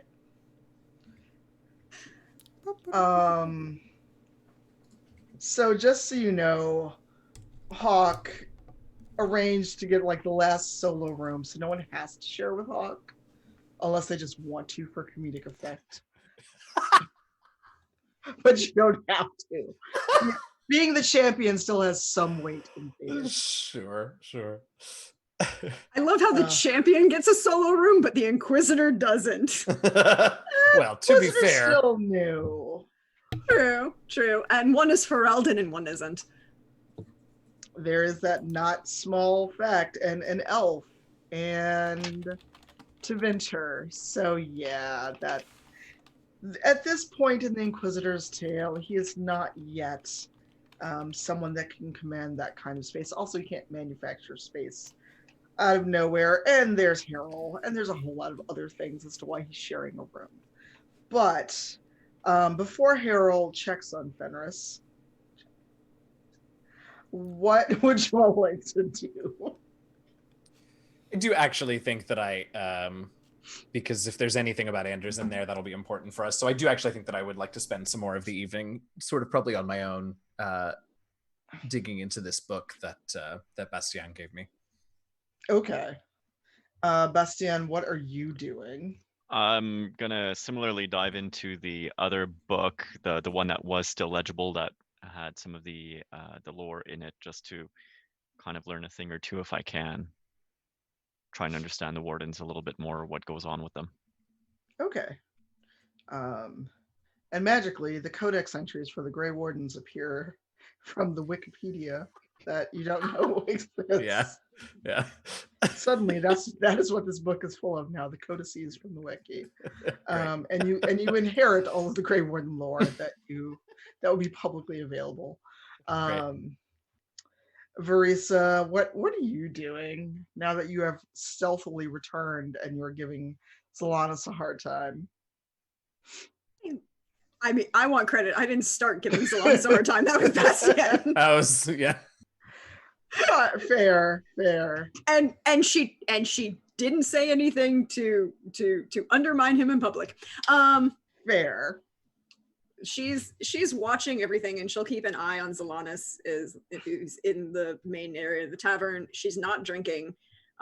She'll like probably eat something, but not a lot. And she's just watching everybody, making sure she knows who's going, who's coming. And, you know, that people who are upstairs and angry don't become a threat to people who are downstairs. Anybody Angry. who's downstairs. Okay. Fair. And at some point, someone should remind the Inquisitor and Harold to eat dinner. That would be. I feel like So- that's something that Bastion would actually end up doing at some point. Just kind of knock on the door and be kind of shouting like, "By the way, you haven't eaten yet." Mm.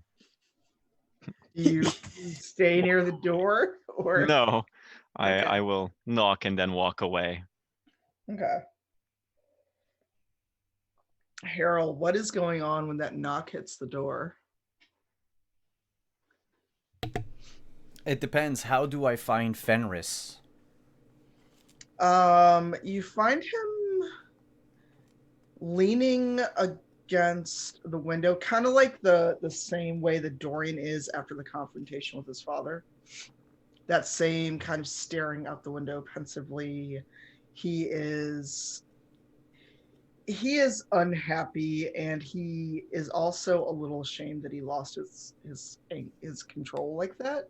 And he knows at least you would have understood what he said to Hawk as a parting shot. He doesn't know if the rest of the party, any of you also speak Tavine. It sounded very serious for a moment. Oh, you're saying that to him as you Yeah, come in the to room? Fenris. Yeah.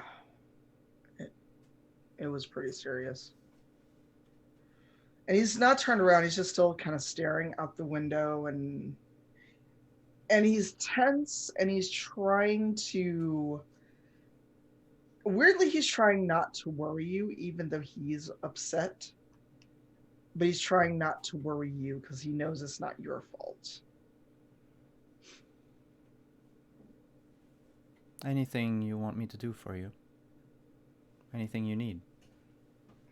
And he gives a weird little self-deprecating laugh. He's like, "Well, your friends already seem to think you've given me that."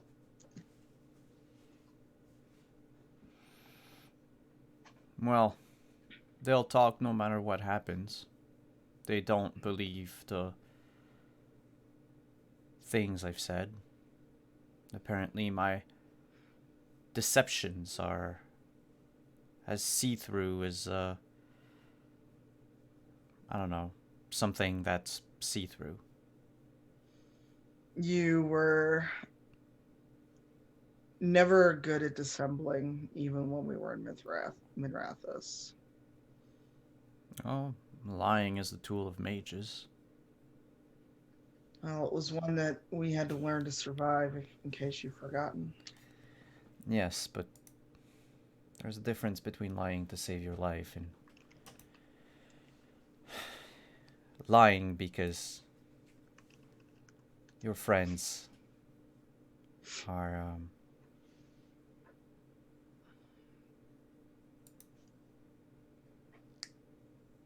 poking fun at you, I guess. Well, they're not poking fun at me. It's... You know how they say the ones you love can always hurt you the worst? Yeah. Hawk can still get to me. And he turns and looks at you. He's like, sorry that you all had to witness that. It wasn't very becoming of me as the Inquisitor, or as someone that wants to get to know you. You know how you always, or at least ever since I've met you again, been saying that you don't like people to recognize you as this symbol of the High Inquisitor and yada yada and everything that it's supposed to stand for. Yeah. Like these moments, like what happened with Hawk, they make me realize that I want to follow you not because you're the Inquisitor and the symbol of whatever, the Chantry and whatnot. It's because you're a person, just like the rest of us, with wants and needs and loves and hates, and you're not an unattainable, you know, person that we should aspire to be. You're a good person, Fenris, Mm, but you're a person mm, just like us. yeah. Not sure about the good part, but Okay, you're like a medium to somewhat mediocre person. Is that better? he's like, I know what you're trying to do. You're trying to get me to laugh, and right now it's a little hard. Um, so he turns around, but you catch he's like wiping. He like just quickly wipes his face. He's like, you know, I was worried that you were gonna see me as some. I don't know. I don't know what I thought you'd see me as, but I'm glad that you let me just be a person. Of course. I think out of any places, away from Skyhold is the best place to be a person and stop wearing the mantle of the high whatever. Yeah. One day I'll get people to stop calling me Lord Inquisitor, or at least just the Inquisitor. But you didn't come here to listen to me whine. Actually, yes. Well, me whining isn't a pretty sight. Depends on who you ask. I mean, you doing pretty much anything is sort of a pretty sight, depending on who you're talking to. And would that someone be you? Yeah, there are a few things I can think of now that I think about it that would not make a pretty sight, but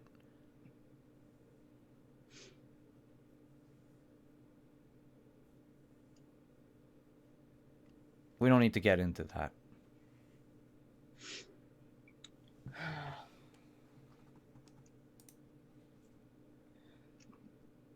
Fair enough. What was it Bastian yelled through the door? Something about food. Oh. Needing to eat. Oh, But- not. Go ahead. Oh, I'm not very hungry.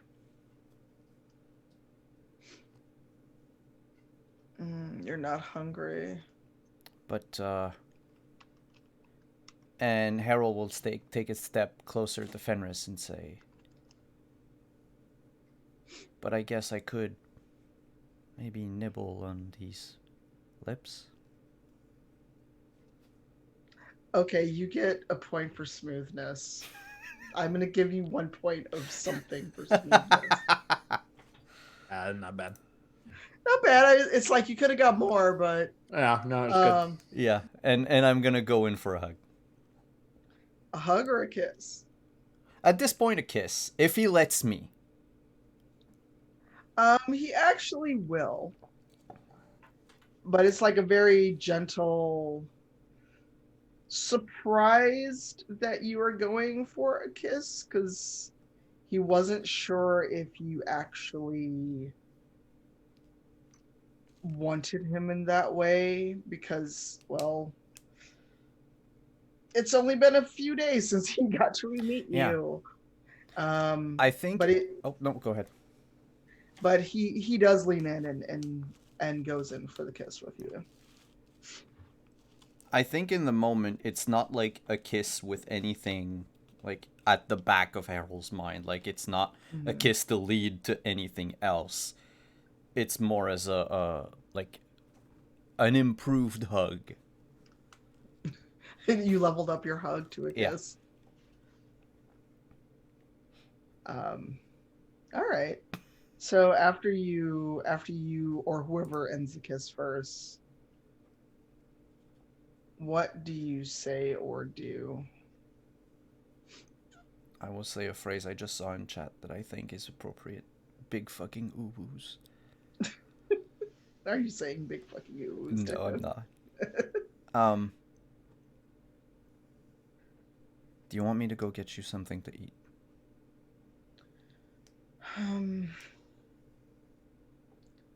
I mean, if you want, if they won't object to us eating in the room, I don't really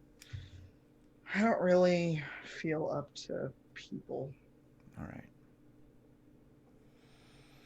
I'll go grab you something. I'll be right back. Y'all are gonna tease him, aren't you? I figure Verisa kind of just sees him coming down the stairs again and just she's sitting on next to Bash. I'm assuming Bastion came back, right?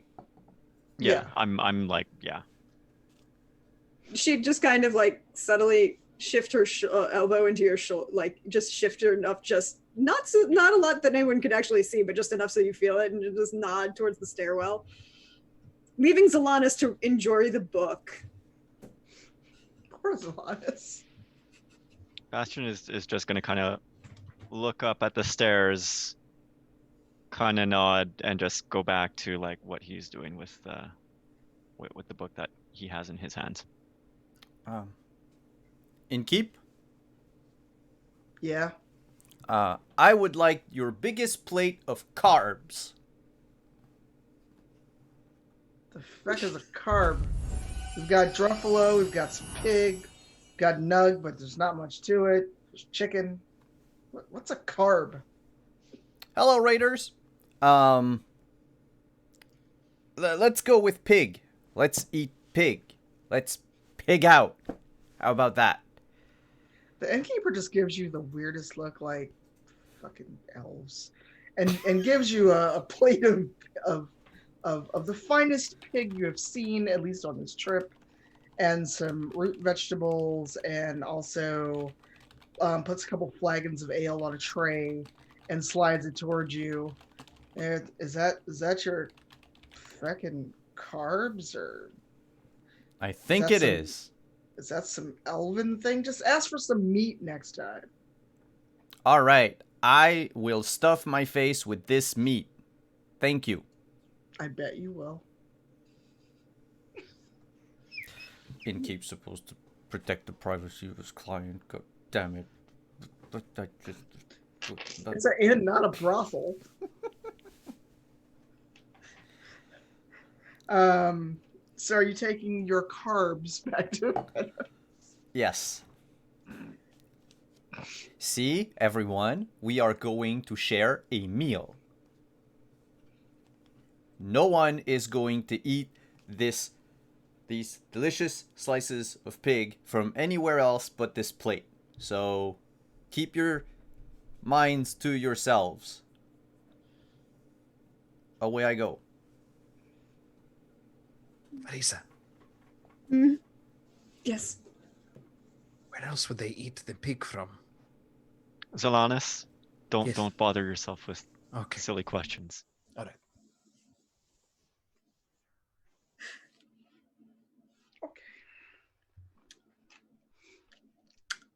So while Harold is delivering this meat to Fenrir,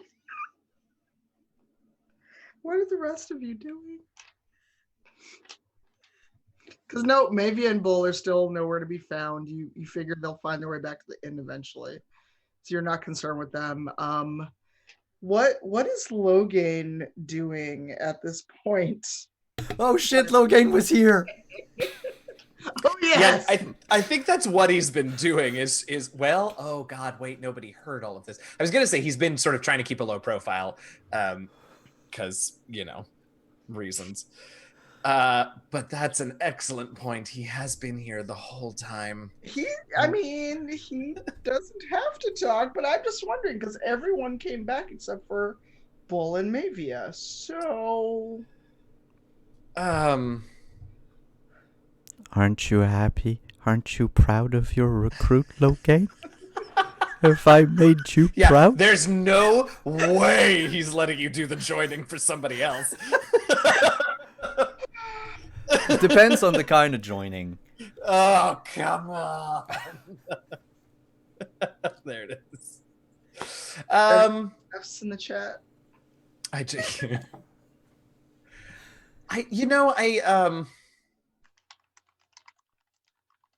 It's not the funniest choice for him, but I do think he probably is smart enough to keep his own counsel about this. He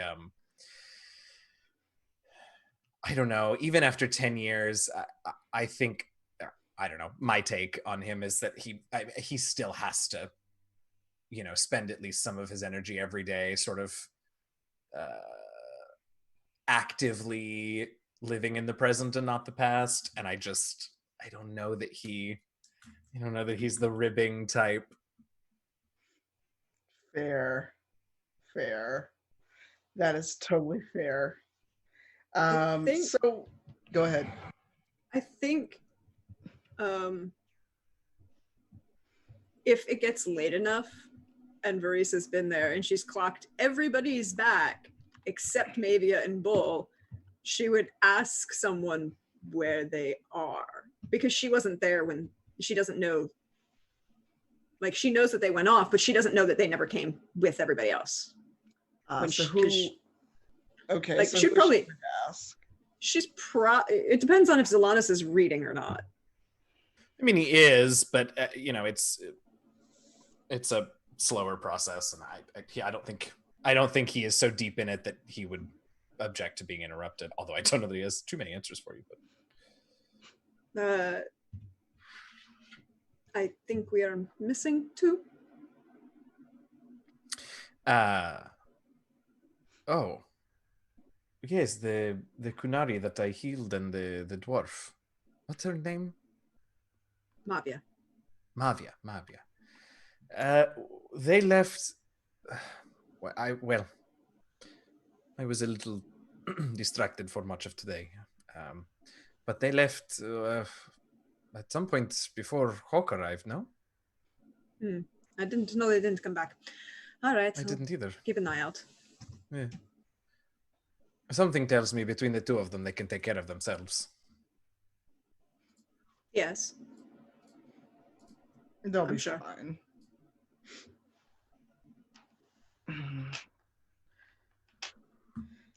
And she'll just lean against the wall of. She'll pull an Aragorn leaning against the wall of the inn and watching everyone. But she's not smoking. You pull your hood down and. No, I don't think she does. I think she's like she's been too present, and she needs to.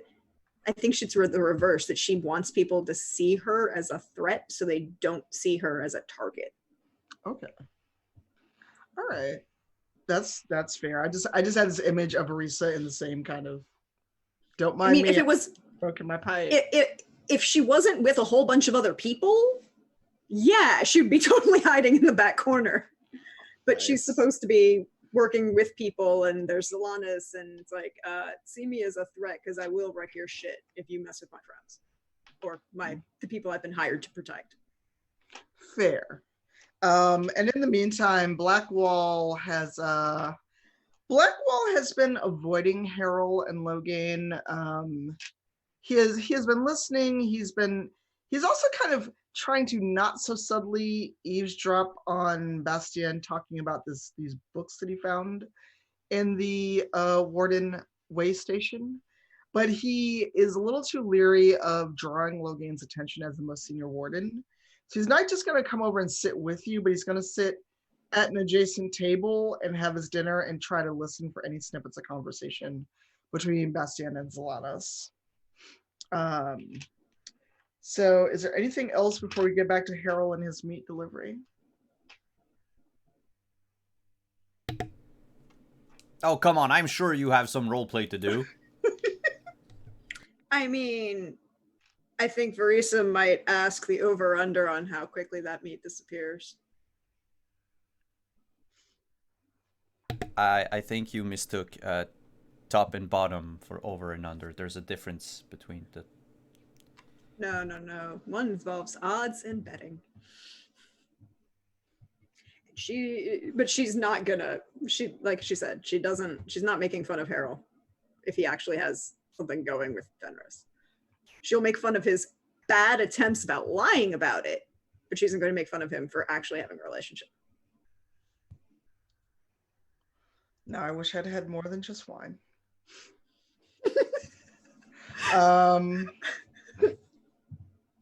So since everyone is good with where they are in this moment, Harold, I need you to know how this meat delivery starts off. I roll seduction. Okay. No, Nope, you said it. no, it will include a seduction, but I mean, it's not like I'm not using a meat platter to seduce Fenris. I mean, shit, it may work if he's hungry enough. I don't know. Yeah, but I don't There see are worse Harold. ways to be seduced. Yeah. Go ahead. I'm sorry. I'm not being serious. I'm sorry. All right, you know what? Yeah, Harold knocks on the door with the meat platter in one hand. Enter. I'll open the door and I'll say, "Hi. Did you order meat with a side of extra meat?" And Fenris looks up and sees it's you. And he tilts his head and goes, yes. Like he's playing along, but he's very confused. Yeah, I brought you dinner. It's pig. Have you been reading Varric's books again? Define again. Well, beside Tale of the Champion, he's known for a bit of... Oh, no, I know. I read through most of... I continuously read... I left some over in Skyhold. You read his smutty literature. Yeah, the life of a warden is a very lonely one.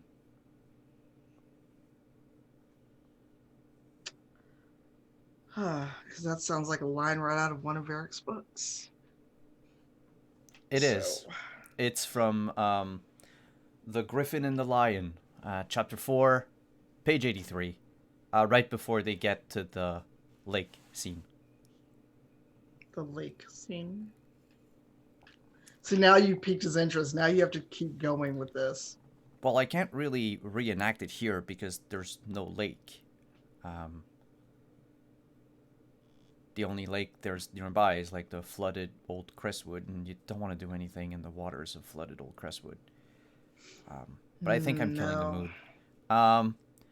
Yeah, the lion and the griffin and the lion is a story about a young Grey Warden and a disenfranchised noble from Orlais, and they meet in Orlais after a blight. It's not really historically accurate, but it's a budding story about how two souls who could have... well, do you want me to spoil it for you? Go ahead, because once you said it was historically accurate, I figured there were actually brown elves in this. No, I said historically inaccurate. Well, depending on who you ask, that could be historically inaccurate. Yeah.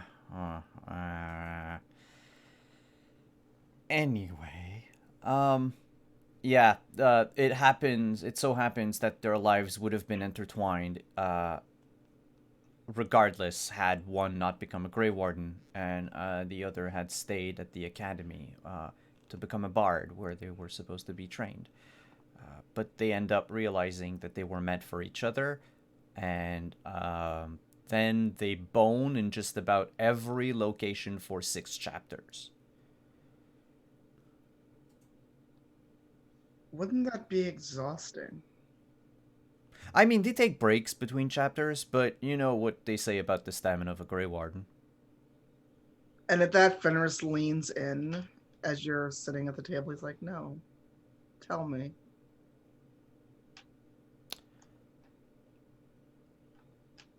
They say we can go on and on and on for days.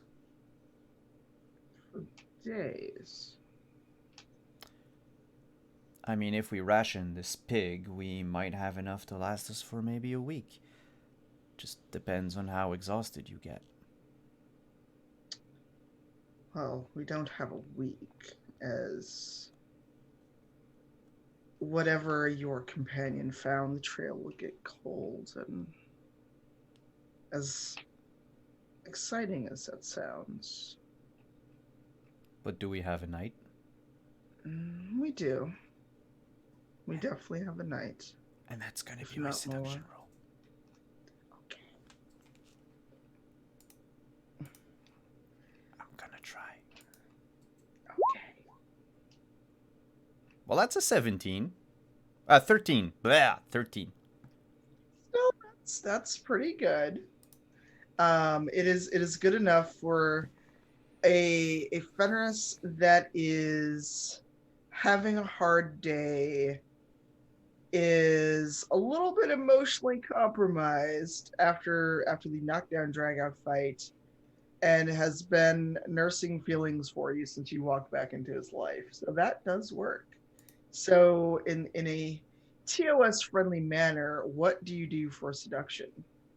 In a TOS friendly manner, I think we would see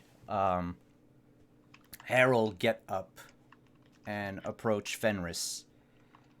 And as the screen fade to black, you would hear the sound of like Harold's armor hitting the floor.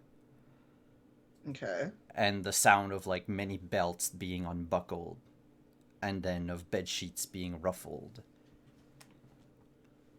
and then probably like wood creaking and like soft moaning, and then black. And then Okay. there's a little gray window that pops up that says like achievement unlocked. I can't stand you. Bone the Inquisitor, achievement unlocked. Oh my god, the pig gets cold. Wow, the pig gets... Well, some pig... Never mind, that'd be bad even for me. I was No, gonna some say pigs do not get cold. Not all the meat went to waste. Yep. There it is. Yep. That's a good one. Can't take me anywhere, folks. I'm here all week. Wait till we meet again at like PAX Unplugged or something. Oh my god, we do this in person. This is gonna be too much. I think we broke the chat. All right. So while this amorous interlude has been happening, what has everyone else got up to, or shall we say that that everyone has had a rather good evening? And since neither of you are mages, that squeaking would have been heard because small inn and thin walls.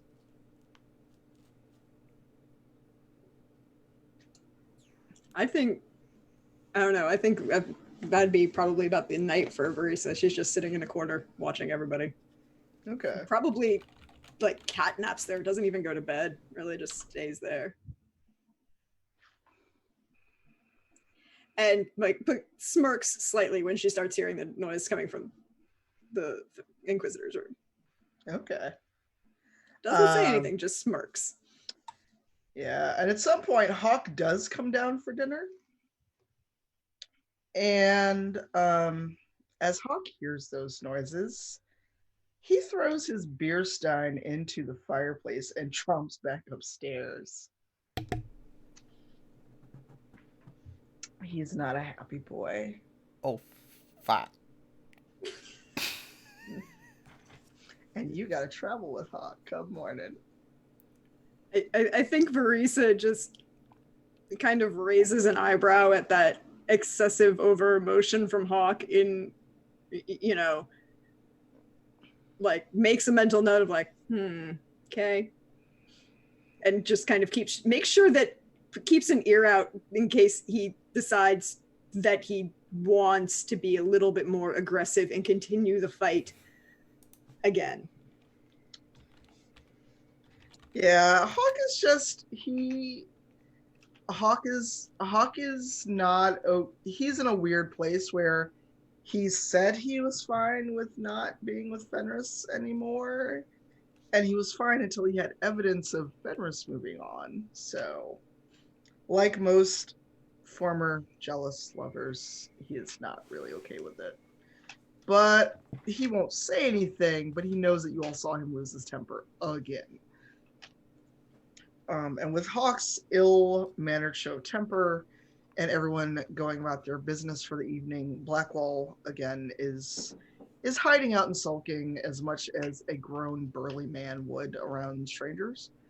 The night passes, thankfully, uneventfully, other than the warden's stamina being displayed by certain people. Ah, fuck! What? What did you do? You rolled for it! What did you do? Well, I wanted to do something funny, and ha ha ha, I have stamina, so I rolled, and I got a 1, 2, 3. Plus 4. But yes, that's just... No, you rolled. No one told you to roll, so now you got to role play this out. Okay, but round 2 is better. No, you got to explain this. You don't have to be graphic. I need you to explain this though, since you decided to roll. I think life as a warden is a very lonely one. I haven't felt the touch of someone else in a long time.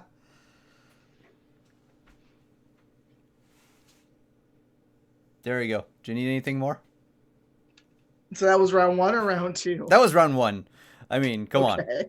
Round 2 is a 15, so... Okay. All right. Just for that, what is everyone... Who's an early riser?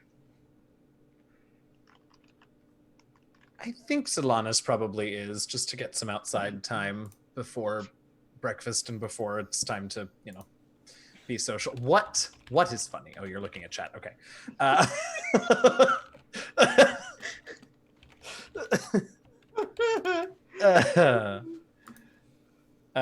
Yeah, so I think Zolanis is up early. Okay. And actually might, after it was pointed out to him, might ask, the innkeeper, whoever he can find, if a very tall man and a very small woman came in the night. You mean the ox guy? The Kunari, yes, and the yes, humans. Yeah, they came. They got their stuff and they said that they would meet you back at your fortress. Oh, well, excellent. Thank you for passing the message. No problem. They left a note, but since you already asked, yes, Much easier this way. Yes, they're fine. They just wanted to get an early start. There's something about adhesive and maps and finding a cartographer in the Inquisition. Maps and I don't think Solanas noticed any of that, so he's just very confused. Yes, everyone's gonna be confused because maybe I rolled so well, no one knows she stole. Oh, that's right. That's right. Stole a whole ass map and posted it once before it broke. She's so close. Yeah. Okay. So, Zolanis, will you be downstairs still as other people start to make their way down? Yeah, by the time other folks start making their way down, I'll be back inside. Okay, so everyone is starting to wander downstairs. What's everyone doing? Because Harold and Fenris will be last. So Bastien, or Verisa almost said maybe, I'm so sorry. It's like, I can do a lot of things. I can't pull a Kelly Asmavia. I don't know. I could try and be that cute and innocent, but I think people would see through it. Verisa, like I said, she probably spent the night in that corner watching everybody and keeping an ear out for anything that could. Angry champion seems bad. Don't want angry champion being angry at people and causing problems. So she's kind of like keeping an ear out for that, and she's still paranoid in this inn. So she probably saw Zalanis like talk to the innkeeper and didn't actually say anything, just watched, and she's ready to go when someone actually tells her that she needs to move. But it's that chilling and waiting, and would probably have like a small thing of breakfast in front of her. Okay.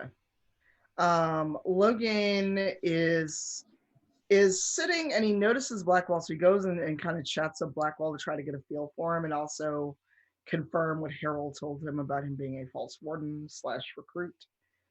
So they're breakfasting, and Blackwall's not doing well. He is very nervous and fidgety because he knows that Logan's probably figured him out. Hawk comes down, and it's like night and day, like nothing happened the day before. He is calm, he's got his armor on, he's got his staff strapped to his back, and he sets his bag down, and, you know, before he can even really get sat down, well, there's a plate and a flagon of juice or coffee set in front of him, and he's just digging in and not really talking to anybody. Bastian, what are you doing? Bastion is going to be slightly frustrated because it wasn't the most restful night, what with a warden attempting to prove stamina in one of the other rooms. He, of course, is unaware of the stamina comment, but let's just say that he couldn't quite fall asleep, and when he would, he might be woken up. So he just waited more or less to see the sun rise, and once it started rising, figured, fuck it, I'm not going to get any sleep. And he's going to be like, walk downstairs and insist on at least 2 cups of coffee in front of him as he eats his breakfast, and doesn't want to talk to anybody. Fair. All right, and then Zalanis is already downstairs. So Harold, which one of you wakes up first? I mean, last time it was me, so we'll say this time it's Fenris. Okay. Fenris wakes up and he groans and like rolls over on his stomach. And gives you kind of a dirty look, not in a bad way, but in a I could have used some sleep way. Smug bastard, you got some sleep, didn't you?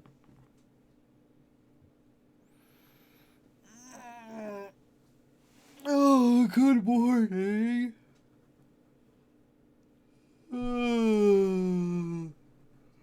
He just stares at you like, how dare you be well rested?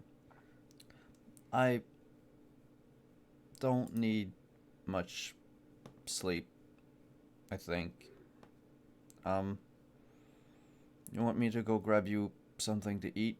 Because I think the pork got cold. Something got cold and it wasn't the meat. He mutters as he kind of rolls over. He's like, yeah, because I don't want to hear your friends giving us a hard time. He's like not a morning person at all.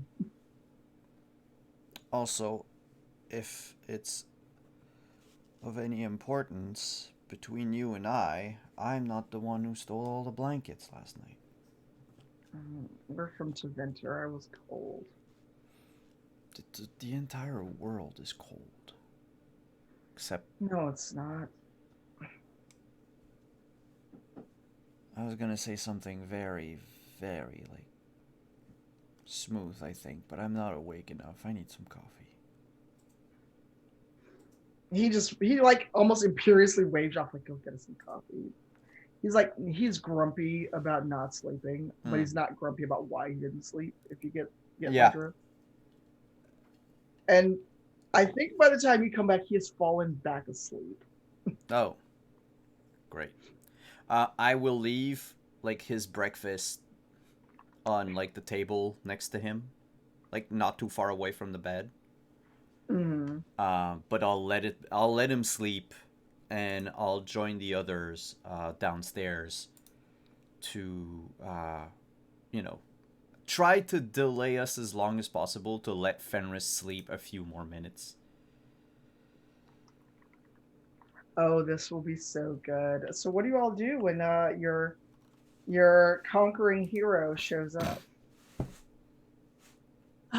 Verisa makes sure that she's got Hawk in one eye and Harold in the other, and she kind of just like reaches down and shifts a couple of the throwing knives so that they're not like if she has to intervene because she doesn't want a knockdown drag out fight in the middle of this bar. Although she might be hilarious, think about it and be funny later, but she's like, oh wait, we saw Hawk lose his shit earlier, and now here comes Harold. Bastion is just gonna shoot Harold a really angry look, just because of the lack of sleep, not because of anything else really going on. Hey, good morning, everyone. I hope you all slept well. Some of us didn't. Oh yeah, I know. Fenris didn't get any sleep at all. Nightmares? Again. Oh no, not me. I slept like a baby last night. Why are you looking at me like that? Hawk gives you, if looks could kill Harold, you wouldn't have to worry about the calling. Put it that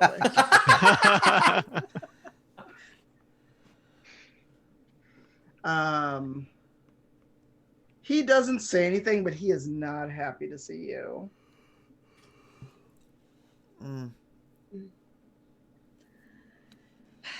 Is the Inquisitor up? Not yet. But he will be soon. I figured we could eat and then I'll go pester the Inquisitor to get up. Sounds like you already kept him up, Hawk muttered.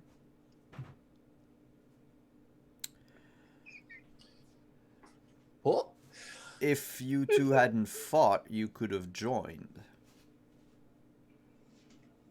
Would you let the Inquisitor know that Mayfia and the Iron Bull have made their way to Skyhold already? They'll meet us there. We probably shouldn't tarry or delay. Yes. No problem. Arisa. Did he just imply what I think he just implied? Yes. Well, I don't There's know. not Your understanding of things have been a little awkward lately. What are you thinking that you implied? I just think it would be very uncomfortable to sleep three in a bed. Zolanis. Yes. They probably wouldn't be spending a lot of time sleeping now, would they? Harold. Bless Zolanis. Oh, Zolanis is so pure. I don't know that he is. I think he just is so distracted all the time. He just has no idea. He's so pure. I love it. This is going to go on until a certain point when we discover that Zolanis is like over here. Yeah. When he stops being distracted. Yeah. And then I think Verisa's next line is, I'm assuming this conversation isn't Ellen. Yes. I think Verisa's next line is, I don't think the champion enjoys that kind of thing. So you might want to make sure that he doesn't stab Harold in the back. Oh no, I'll do that. You might sure that you don't get in the way of him attempting to stab Harold in the back. I may not know what goes on behind the doors at night, but I can keep my eyes open for Harold's back. for Hawk's night. You know what I mean. And Hawk. And there's just this look on her face like, I'm gonna be good and not play off that. So close, so close. If as long as you're watching his back and not something else, Solanas. Well, now. I mean, Hawk is a free agent. It is Thirsty Thursday, so. And we've established that this hawk is a mage, ergo proficiency with long staffs. Oh, there it is. And the lightning trick, because he knows Anders. Yeah, but the lightning trick, I pulled it out with a very bad stamina roll, too. Oh, 2 seconds, gotta check on the cat. Yeah, that doesn't sound good. Yeah, that sounds like it's preceding something gross. Yeah, and every cat owner is sitting here like, Oh no. Wait for it. Oh, there it is. I only have dogs. We don't have this problem. I only had that problem with the dog when it got really old Yeah. Yeah, and they ate something they shouldn't have. also true. But I think for Verisa just kind of leans back and after that conversation with Zolanis and then looks at Bastien and reaches over for the coffee that was in front of her and slides it over in front of Bastien. Aw. Oh. And he cracks a bit of a smile and a nod, like, thank you for understanding. Oh. And he starts on the third cup of coffee. Oh my god, he's gonna be wired. So while all of this is going on, a very ruffled looking Fenris finally comes down the stairs and joins you all.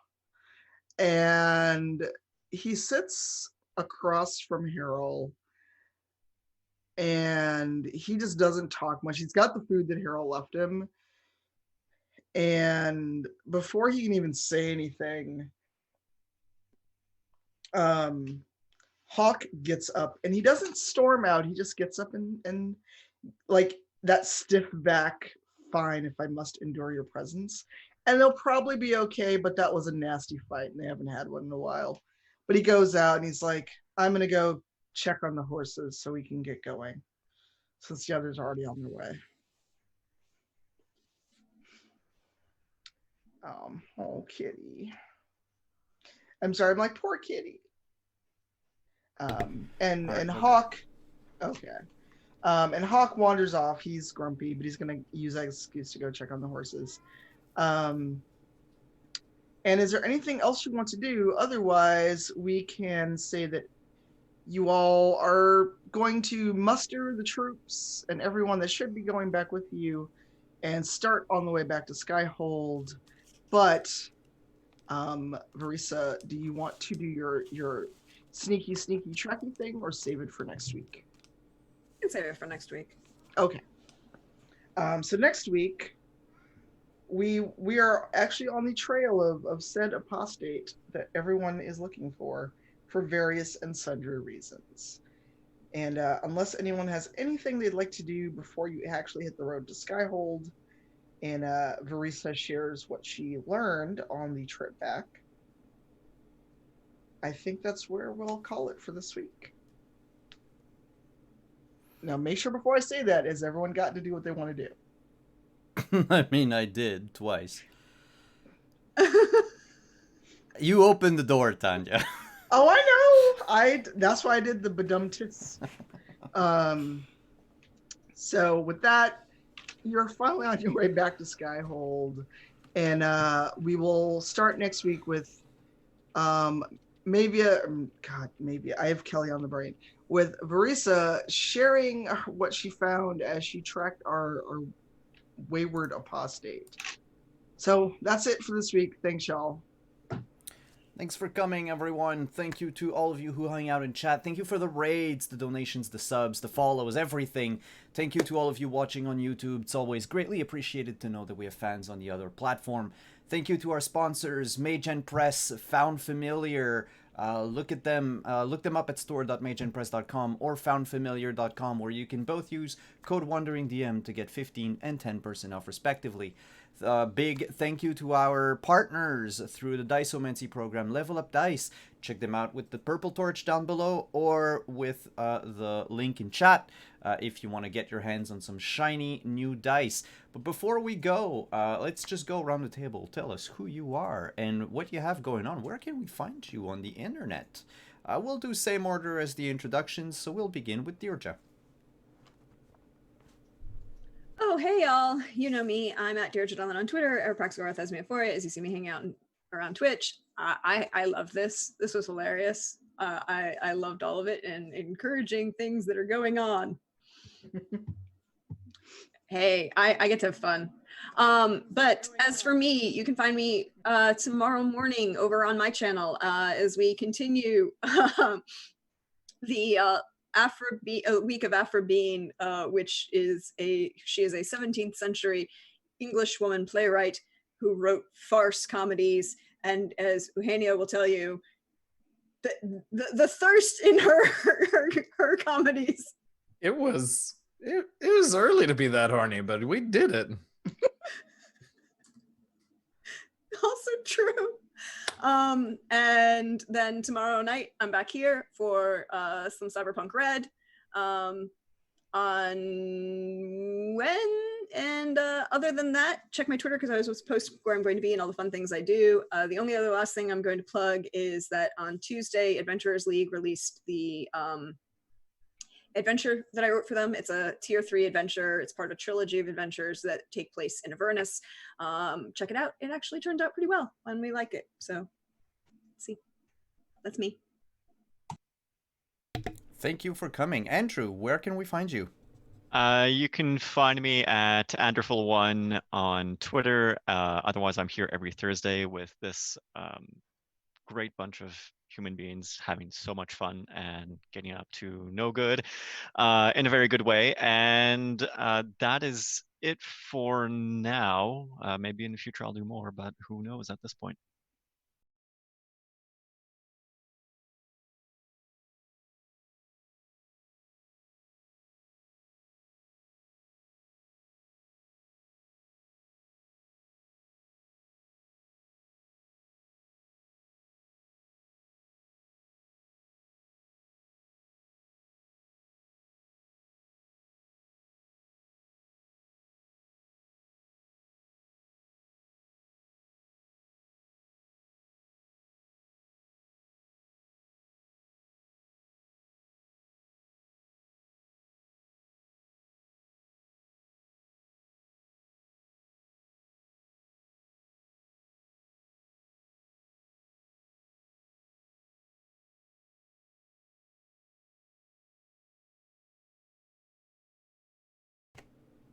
Hello.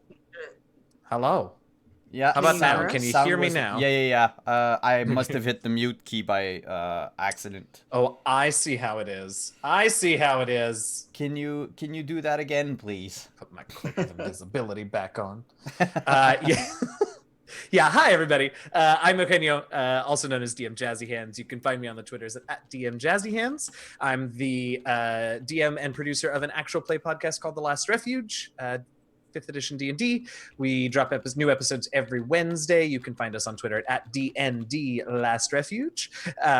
Speaking of Wednesday nights, you can find me on Little Red Dots channel playing in a game of Overlight over there, a kaleidoscopic fantasy game published by Renegade Game Studios. We've had 2 sessions so far, so still early on if you want to hop in over there on Wednesdays. And then here I am ready to go with the epic shenanigans with this crew. And that's me. And last but certainly not least, Tanya. Hello, I'm Cyberpunk everywhere. You can find me here right now just on Thursdays doing these shenanigans and Thirsty Thursday, like Hungry Hippos, except thirst is very real. I have on occasion joined Deidre for Shakespeare. I need to do that again because it was fun. And I stream on my own channel. I'm a Twitch partner. I stream kind of whatever strikes my fancy. Lately, that has been the Final Fantasy VII Remake. And Streets of Rage 4 came out today, so who knows? There may be extra streams in my future, as I also try to do a lot of work and edit. So follow me, same name everywhere. Be kind, because I will block you in a heartbeat if you're not. Have a lovely evening. And before we go, I just want to say we will be back here tomorrow for the penultimate episode of Cyberpunk Red. And we're gonna have surprises for you. We have a giveaway tomorrow, but also some very, very cool news coming from the team at R. Talsorian Games. So come and watch us at 8 p.m. Eastern. And on Sunday, we will be back for the second part of our charity game. This time to benefit... what's the name of the charity again? WC Kitchen and Jose Andres' charity, where you where he is helping the supporting people in need for food, getting them food by also helping the local restaurants and working with them and working with partners to feed people in this time of need. Yeah, and it's going to be with the same team as last week. So Gail Simone, Chris Spivey, Larry Dixon, Jody Lynn Nye, Mercedes Lackey, and James Gray from Talsorian, and a special guest. So come check that out. Donate if you can. I know it's not everyone that can, that have the means at the moment. But this is for a good cause. If you can, and you do happen to come by, come in and give to a great cause. We are going to get going, but we'll also raid another group of streamers who are doing a charity game at the moment, run by David Gallagher. They are playing Marvel superheroes. So let's go and raid Tales from the Grim, and we'll see you for Thirsty Thursdays next week. Bye bye, everyone.